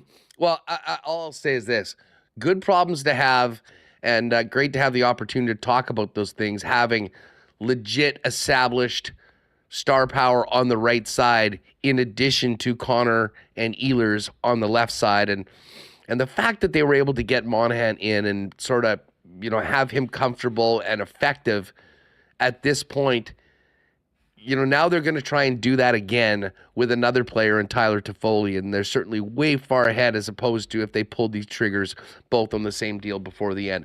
Hey, just real quick on the way, I speculated on the weekend that with the way the game went in Vancouver, if Hellebuck finished out the game and played the third period, which he did, this is a comment I was making after 2, we might see LB tonight, just with how much hockey they have coming up. That's not the case. I assume that Hellebuck's going to get the Nashville game, which would probably mean Brossoit goes in on Friday against the Ducks. And then, will we see, up until this point, it's been more 3 starts Hellebuck, 1 start Brossoit. Do you think we'll get closer to 2 starts Hellebuck, 1 start Brossoit as we go through these final 20 games of the season? So I'm not going to say yes, and I'm not going to say no, because the one thing if you learn anything covering this team, if you learn anything covering Connor Hellebuck and the relationship between him and Wade Flaherty and just the Jets organization, is that they're going to do whatever he's comfortable with, like whatever's going to make Connor Hellebuck the most comfortable. I mean, again, in consultation with Wade Flaherty and the coaching staff. But if he's good to play, if he wants to play X amount of games, or if he feels this number of games is what he's going to need to feel ready, to be prepared for a long playoff run, they're going to follow his advice. That's something that they've done. Maybe, I think over time he might meet, that conversation might shift to saying we want to get Laurent Brossoit a little bit more ice or more game time. Maybe you have your load management be a little less. And I think that would occur kind of in the next X amount of months here, because I think he's going to want to hit a rhythm getting into playoffs, and he's not going to want to sit out, or play that ratio that you might be suggesting as you get closer to the playoffs. So if they were to do something load management wise, you'd imagine it would be kind of sooner than later. But again, I really do think it comes down to how Connor Hellebuck feels, what he thinks is going to be best. He knows his body. He knows what he can handle. He's certainly done a great job of that this season. So why they wouldn't trust him this year as they have in other years, I don't know. So I think we'll see what happens, but I really do think it's going to come down to what Connor Hellebuyck feels he needs at this point in the year. Hammer, enjoy the game tonight and the rest of the homestand this weekend. We'll look forward to catching up with you next Monday and hopefully talk to you during the week. Thanks for doing this. Always a pleasure, my man. We'll do it all again next week. Take care. Bet. There's Jeff Hamilton at Jeff K. Hamilton on Twitter. And of course, you can read all of his work in the pages of the Winnipeg Free Press. All right. We've still got, I've got some interesting props for you tonight on Tyler Toffoli's debut coming up. We will get to that in a few minutes, as well as the other games in the National Hockey League. But right now, let's get back down to SoCal and welcome in DB himself, Dennis Bernstein of the fourth period. Dennis, what's up? How are you, my friend?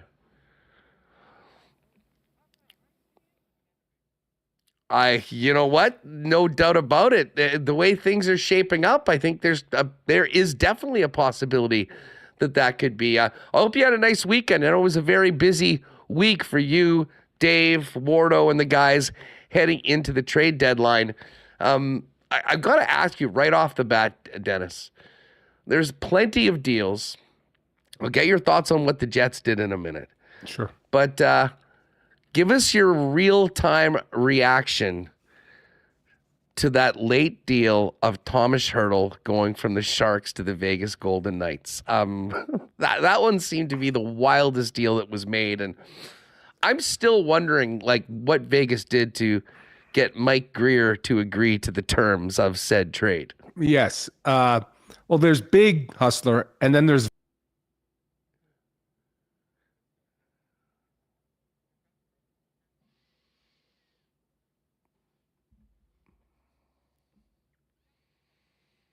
the morning of, by saying watch Vegas. There's something major going on. If it goes down, it's going to be kind of seismic in proportion, and it was.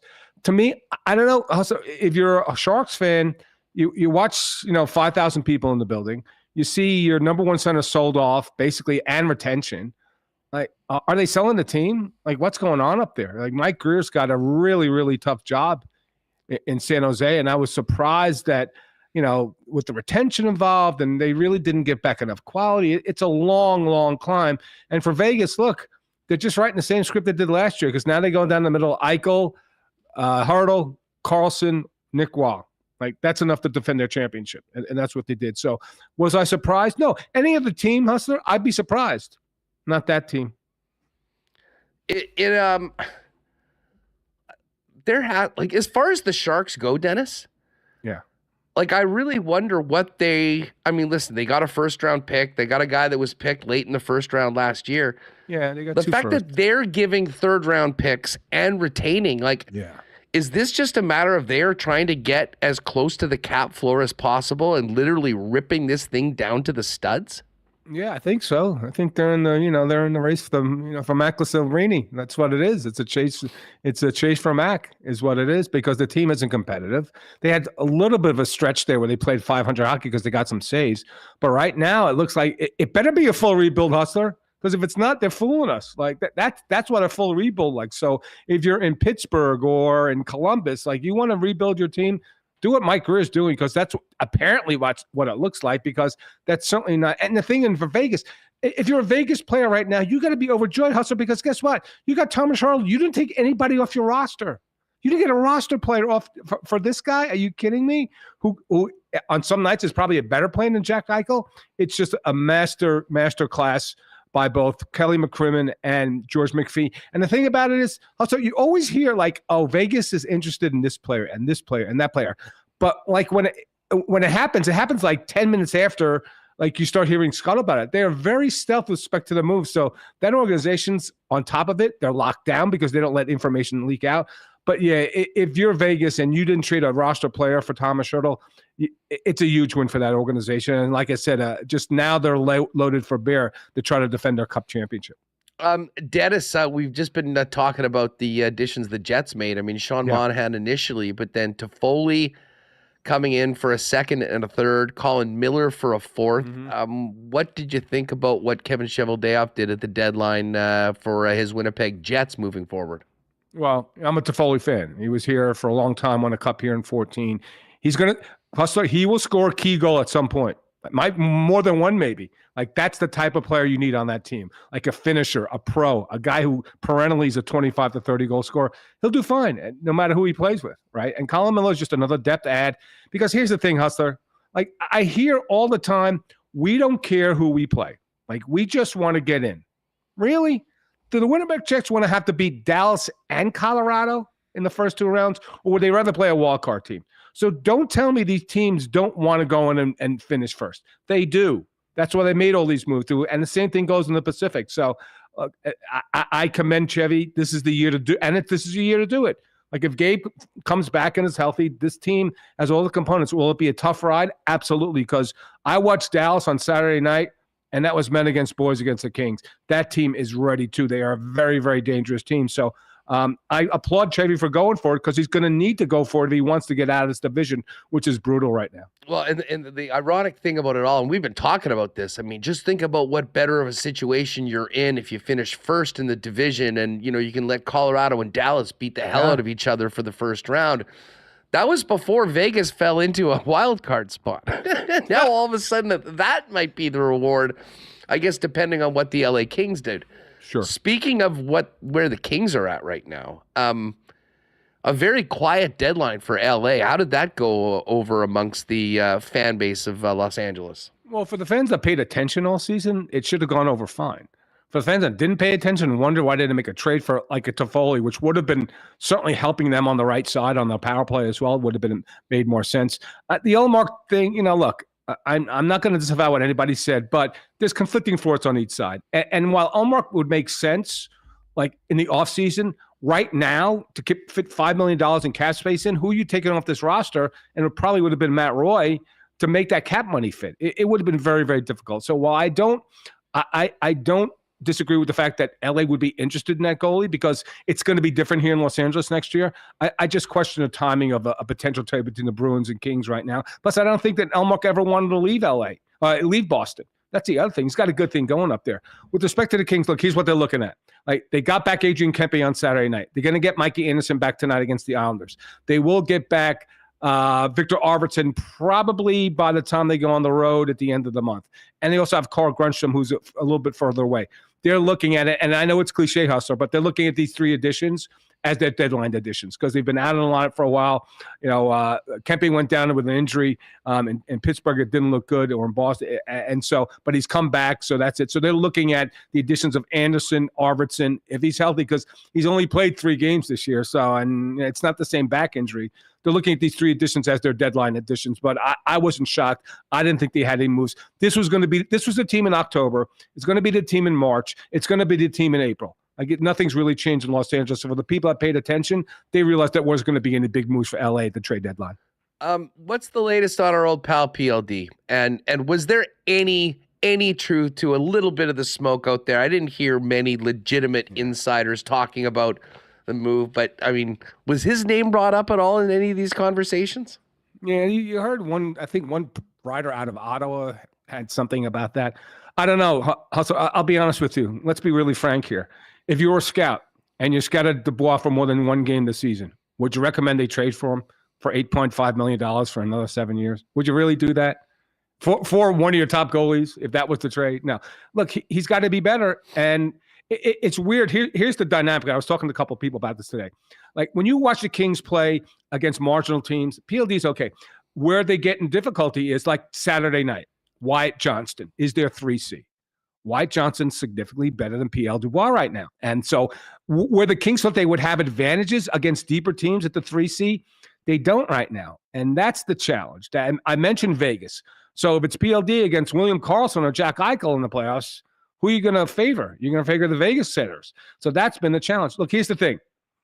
And one of my friends who's a comedian joked, he goes, he's never seen a player with one hand on the stick play more with one hand on the stick than PL Dubois, which I don't think is a good thing, right? But Hustler, here's the reality. They got him for game 83.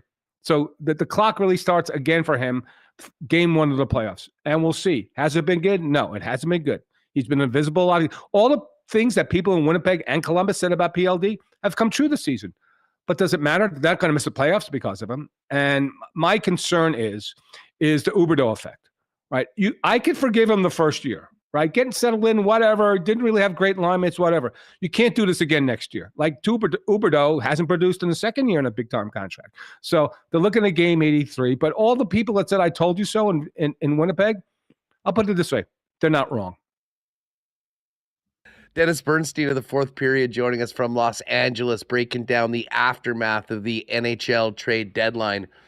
What do you make of the current plight of the Pittsburgh Penguins? When the leader and the icon is asked, what do you think about the trade of Gensel and what the direction team's going in, and he says, I don't know, that's a problem. That's a big problem. Like, he should know. Like Kyle Dubas, if you're going to talk to one player on the team, it should be Sidney Crosby. And he apparently didn't, and that's his prerogative. Here's the thing, Hustler. They should have traded Malkin 3 years ago, and they would have got a return like they got from Gensel right now. Like, they're going like. Here's the thing. Dubas brought in a $10 million cap hit player, and they're missing the playoffs by a substantial margin. It's worse than last year. At least they went down the game, 80 before they got knocked out. The last two games, Washington at home, 6-0, 4-0 to Edmonton. The team quit on them. They've quit on the season. It's a bad situation. This is an old team with not a lot of prospects. I don't know, Sid. Are you going to make – if there's speculation that Sid won't finish career in Pittsburgh, it's because of what's happening right now. And I can't blame people for speculating that. I won't, because you can't afford to let that player go. But he might say, like, this is going so far south right now.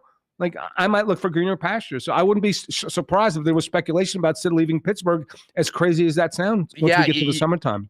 On that topic, I mean, we've obviously kicked that around before. And, I mean, we were kind of dreaming big. Like, if Pittsburgh was in the situation they're at, could you make a really aggressive move and try and get Sid? He's got one more year in his deal. This is like a couple months ago. And obviously, those are fun conversations to have. But I'm sort of with you right now. Like, from what we've heard from Sid, and you talk to anyone around Pittsburgh, they'd say 0% chance Sidney Crosby does not finish his entire career as a Pittsburgh Penguin. That his tune might change a little bit, though, missing the playoffs for the second consecutive year and looking ahead and realizing there's probably some tough times coming up for the Pittsburgh Penguins. And you could make an argument that the best thing for the Penguins long term would be to get a king's ransom from one of the NHL's all-time greats, which would move up, I think, their reshuffling of their entire roster, the age group of it all. Yeah. He's got to buy into it, though. And I wouldn't be surprised if we're closer to that happening than we've ever been before. Well, I think Sid and Paterson are going to have a conversation with the ownership and management in the offseason, like, where's this team going? And then maybe Sid has to make a decision, right? Because, look, what are you going to get for Letang? Not much. I mentioned Malkin, not going to get much for him. You can't trade Carlson with a $10 million cap hit. You want to retain? You look so bad. The optics on that would be awful. Just like, I know, we'll go back to the Kings for a second. I know that some people suggest that they might buy out Dubois, and because he's young, it's not that bad of a buyout. But I mean, if you're the GM that signs that contract, you're not going to buy him out after 1 year. So that's not going to happen. So yeah, I think Sid has to make a decision on his future in Pittsburgh, as crazy as it sounds, because again, nobody had this scripted. They had them back in the playoffs and possibly doing some damage. And now, we're at game 62 and there's 20 games left, and they're really, playing out the string, which is shocking for this team that has basically 4 Hall of Famers on it right now. Yeah, and I'm not sure that Dubas really has a mulligan for the Carlson trade because of, even with what San Jose capped, which I think was $1.5 million a year, 10 million players aren't easy to fit in on rosters that are contending. Yeah, absolutely. They've fallen behind. It's an age team. And, Mike Sullivan's still playing Jeff Carter. Jeff Carter's 65 years old, I think. He's still playing in the lineup. It's not going well. And not only that, back to Sid for a second, and they traded his guy. They traded Gensel. That was his guy. And now they traded him. So who's Sid going to play with? Raquel hasn't done much. It's a mess. And the optics look really bad for Dubas. And if you can't, the only logic you can give right now is that we have to go through a major retooling.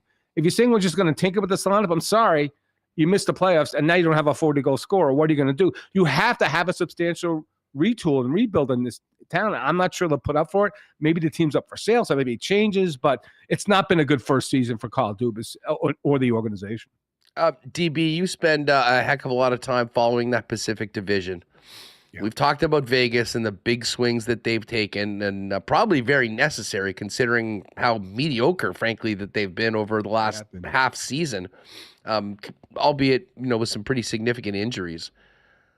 What was your takeaway on what Edmonton and Vancouver did at the deadline, leading up to the deadline, and did either of those teams do enough to sort of put themselves as the front runners, if you will, in the Pacific Division? Well, here's the thing. Even in the West, go outside the Pacific, it is Central. Like, everybody did great. So what's the old saying? A rising tide raises all boats. I don't think any of the moves, Hustler, put any team ahead. People were just trying to keep up. You're just trying to keep up, right? You stayed in place. So Edmonton, hey, look, Adam Henrique, I think he's a clutch player. He's going to do great down there. And Sam Carrico helped on the fourth line, a little more physical. I love what they did. Vancouver, look, Lindholm hasn't worked. I know there were some rumors about a 3-way deal. Like, how bad are those optics? Like, you're going to sell all, you're going to trade Elias Lindholm, like, because you got him for the playoffs. So I don't really care. And this team's played so well. What they do for the next 20 games, and he hasn't really fit in, and he hasn't been productive. But again, it's you got him for game 83 because now you go Paterson, Miller, Elias Lindholm down the middle. He's a great defensive presence. He doesn't have to score a lot on that team. He has to play reliable defense, win faceoffs, help on the penalty kill. So I like what everybody did. And again, like the Central, it's good if it's Vegas, Edmonton, Vancouver in the top 3, that's murder as well. It's going to be very, very hard. I like what all 3 teams did because they addressed their needs. But I don't think it puts them, again, you're right. Vegas got back in the game by making that move, but it doesn't put them over those teams. So it's going to be really interesting to see how the Pacific plays out too, because I think that you could pick one team, I could pick the other, and we both have legitimate reasons to have them coming out of the Pacific. Hey, one other team I wanted to quickly ask you about that it was sort of uncharacteristically active at the deadline. Maybe that's what happens when you get swept 3 straight times going to the conference final, was the Carolina Hurricanes. Yeah. And listen, I'll give them a lot of credit for the deal that they pulled off to get Gensel. I mean, from everything we heard with what the ask was to what was there, I thought they ended up doing very well. But then there's the Kuznetsov ad too, which is fascinating for multiple reasons. Thoughts on what Don Waddell was able to do and what that does to the Canes, who have not usually been an active team around the deadline? It tells me that they think this is the year. They finally went for it, because you're right, Hustler. This is out of character. They don't do rentals. They don't trade away assets. They don't pay their guys because they have 3 unrestricted free agents coming up, like Teravainen, I think Brady Shea and Pesce, that they got to pay, and I'm not sure they'll be on the team. So if that's the case and they're not going to pay those guys, they better go for it, right? I think the realization with Don Waddell and now Justin Williams involved and Eric Tulsky, the whole management team over there, realizes this is the year we got to go for it. And look, they were a very good team. I picked them to win the Cup before those deals. Is there risk involved in Kuznetsov because of the personal problems? Yeah. But if he's motivated, you got him at half price, and you do have a legitimate second-line center behind Aho, and maybe there's some magic with Svechnikov. I like these moves. They're going for it. They've never gone for it before. They like the team they had, because what did they tell you every trade deadline, Hustler? We like our team. Anytime somebody doesn't make a trade, we like our team. So they like their team, but they understand that they needed more. And if Svechnikov got hurt again in the playoffs, then they'd be dead. The same thing would happen. They don't have enough offense. But to add Gensel and Kuznetsov, I think great moves by him. And again, I like this team. Right now, they're behind the Rangers. They could easily come out of the Metro and then probably play the Panthers, in the Eastern Conference rematch. But I like what they did. But it is certainly out of character. I think there are a lot of eyebrows raised when they pull those 2 moves. Well, it's that's it for the deadline. We wrap it all up and get now in the sprint to the playoffs. Just last one, and you're going to see this team tonight. It really looked about a week ago like the playoffs were already set. We got 16 teams that are in. There's 16 teams that are out. Right. The New York Islanders have entered the chat. They've won, I believe, 6 in a row right now. Yep. Just dominated the Ducks last night. What do you make of the Islanders, who certainly weren't big movers and shakers at all at the deadline, but their opportunity to go in and bounce either Detroit or, as hard as it is to say, the Tampa Bay Lightning out of a spot and make it in? Yeah, the 2 contending teams to make trades were LA and the Islanders.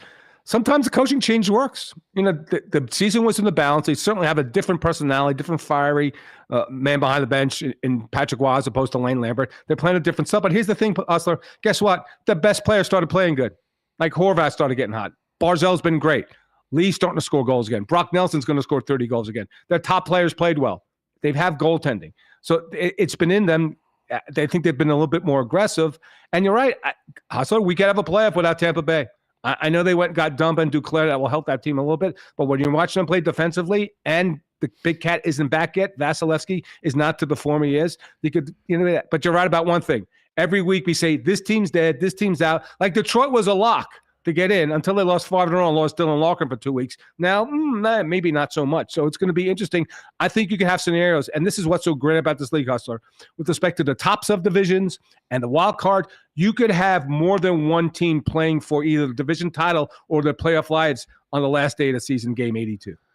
Well, cannot wait for these tilts tonight, and we'll check in on what's happening down in L.A. with that Islanders-Kings game once things are settled here tonight between the Caps and the Winnipeg Jets.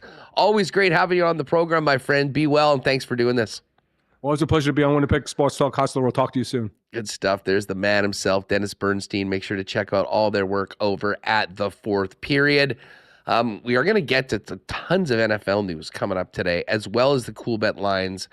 Got an interesting prop for you for the Tyler Toffoli debut. But while we're talking Jets and more, a quick thanks to our sponsors, including a reminder of a great offer to get in for next season with the Winnipeg Jets and count yourselves in for the playoffs. The season ticket drive is on right now. I've had great response from a number of people involved in the Winnipeg Sports Talk Circle that have already done it. And of course, booked their seats for the Stanley Cup playoffs. Go to winnipegjets.com/deposit. If you deposit on a package for next season, you can get priority access to playoff tickets, much like myself and other season ticket holders have. Cannot wait for the spring, but before the spring, we got to get to the weekend and through the trade deadline. Of course, we're not too far off between talking lots of Bombers, and of course, Princess Auto cannot wait to welcome Blue Bomber fans to Princess Auto Stadium coming up this year when the Bombers get at it. Princess Auto is also a huge supporter of curling in the province. I mean, they've been behind Team Jennifer Jones, and now we're all pulling for our Manitoba teams, including Princess Auto's Reed Carruthers, who's 4-1 right now. Right now, they're tied for second, I guess, technically, with the Boccia rink in their pool. Northern Ontario, who Manitoba beat, is one game or half game up, if you will, to use a baseball style term, 5-1 right now.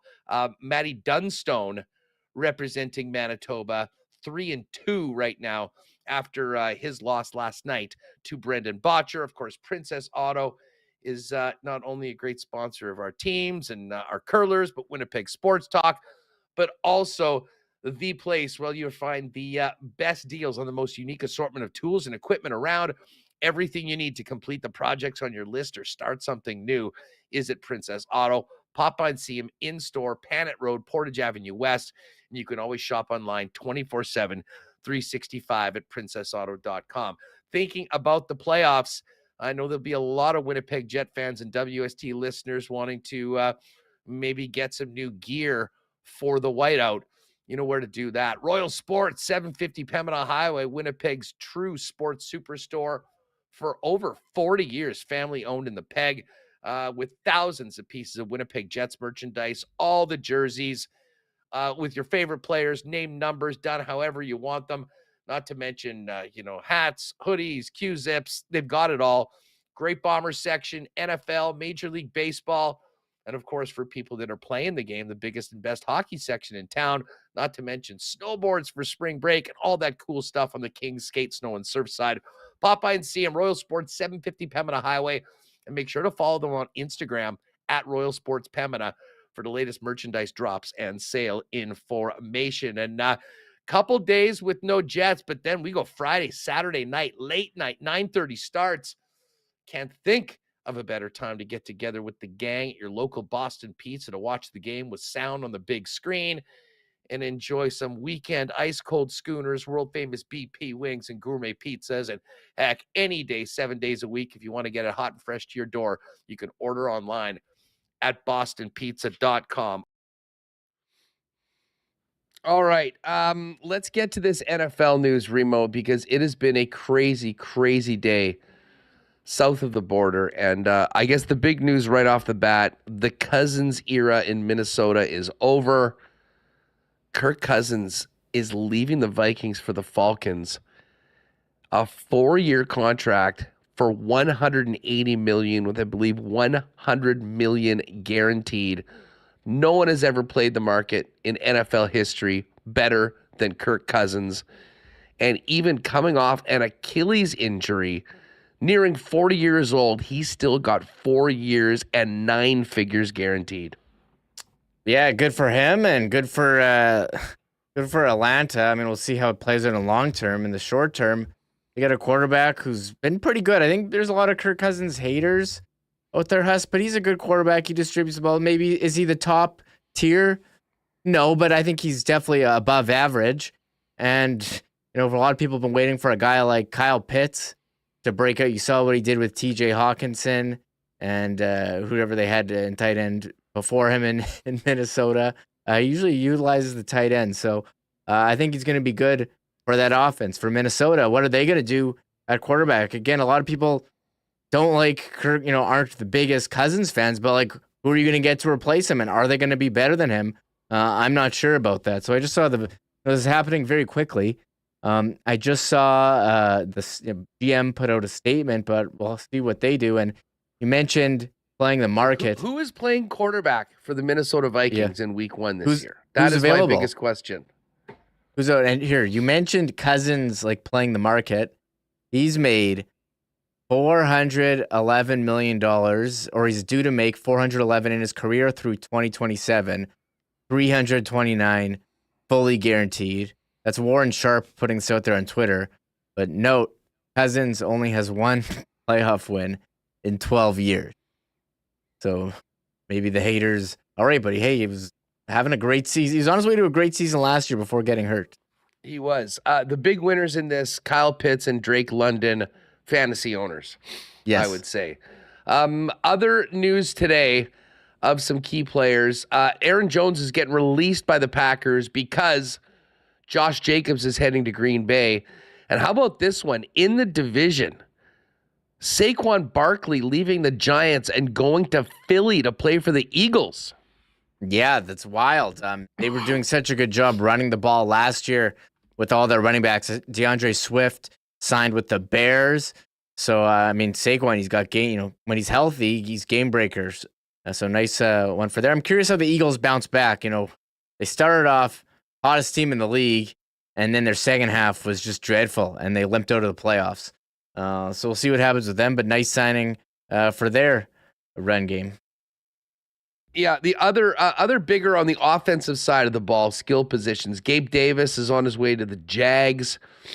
Tony Pollard is signing with the Tennessee Titans. Presumably, I think we're at the end of the Derrick Henry era. And one big defensive signing, Christian Wilkins, going from the Miami Dolphins to the Raiders. Of course, the huge news over the weekend was Chris Jones staying in Kansas City. He became the highest paid defensive tackle in football. He's got 3 Super Bowl rings and will look to add to the jewelry box of the Chiefs, try and keep the cornerstones of this dynasty together moving forward. And again, Baker Mayfield as well. Shout out to Baker. He bet on himself 3-year extension, about $100 million with the Tampa Bay Buccaneers. Hacksaw is going to come. By the way, for more on NFL free agency, we'll throw a raid over to Hacksaw at the end of the program. I know he'll be all over this over on his YouTube channel. But let's get to the Coolbet lines before we wrap it up and get the pod up today. 4 games tonight in the NHL, including the one here in Winnipeg. St. Louis is in Boston. Boston's a minus 229 favorite. Rangers, I thought this was a little short, minus 136 against the Devils. The Jets are minus 216 favorites at home against the Caps. and the Kings minus 143 against the New York Islanders. We did put together a few exclusives. Lock Shop Partner Parlay. We're going Bruins, Rangers, and Jets, all to win in regulation. Boosted up to plus 650. But if you go down to the Winnipeg Sports Talk Parlay, we got two. The first one is the first-class debut. Jets to win and Tyler Toffoli to score. What do you think about that, Reem? Yeah, I was looking at my selections tonight, and Toffoli's playing power play 1. I think this is a favorable matchup in terms of team total, implied team total for the Jets, 3.4. I love the familiarity of this line here. We got to have, what are these? The bros line? New guys line? Friends line? What's it going to be? I saw Bar Down tweeting out that he's played over 200 games with Sean Monahan. He's played over 200 with Alex Iafallo. Oh, no, sorry. 20 with I read it wrong. 20 with Monahan and 20 with Monahan and 215 with Iafallo. I didn't think that made sense, but he's played with these guys before. Most of the games with Monahan were in junior as well. So sure, Toffoli, he's a shooter. He's got a shot. Jets are projected to score a lot of goals tonight. I am in on Tyler Toffoli in his Jets debut, scoring a goal, and the Jets answering the challenge from Bones after last game and coming in with better than the worst performance in 2 years. Yes, indeed. That one was 190. It's boosted up to plus 215 for the Jets win and a Toffoli goal. And then we've also got one Jets to win, Ehlers, Toffoli, and Morrissey all to record a point. That one is plus 450. Get it over at Coolbet. If you haven't played there before, use the promo code WST for a 100% bonus on your first deposit up to $200. That's about it. We got to get this up in time for people to listen before a 6:30 start. Yeah, you know what? We did that marathon show on Friday, and I'm still on a bit of a high from Ed Huss. But yes, important to get the pods up quickly and with the 6:30 start, so get to it. Yeah, well, as I say, I'm looking forward to this game tonight. I'm struggling a little at the end of this program, but overall it's been quite well. I didn't know whether I'd be able to. I was doubtful at a certain point. I was upgraded to questionable, made it through the game. Hopefully be feeling a little bit better tomorrow, and I certainly will be feeling a bit better tomorrow if the Jets can get this win tonight. Big thanks to Dennis Bernstein and Jeff Hamilton who jumped on. Everyone in the chat. Thanks to the new subs as well. I see we just got to 11.2 today. That is great. And a special shout out to all you members, especially the gold microphones in chat who've been with us since day one on trade deadline day 2 years ago. That is going to do it for us. A huge appreciation to all the sponsors that make this show happen each and every day. And all of you, tomorrow we'll recap tonight's game against the Caps and get ready for Wednesday against the Nashville Predators. See you tomorrow, 1 p.m. live on YouTube and in your podcast feed just in time for your drive home from work. Enjoy the game tonight, everyone, and thanks for hanging with us on Winnipeg Sports Talk. Oh, my God! Oh! Shut it down! Let's go home! Thanks for tuning in to Winnipeg Sports Talk Daily. Make sure to subscribe on YouTube and your favorite podcast feed at winnipegsportstalk.com.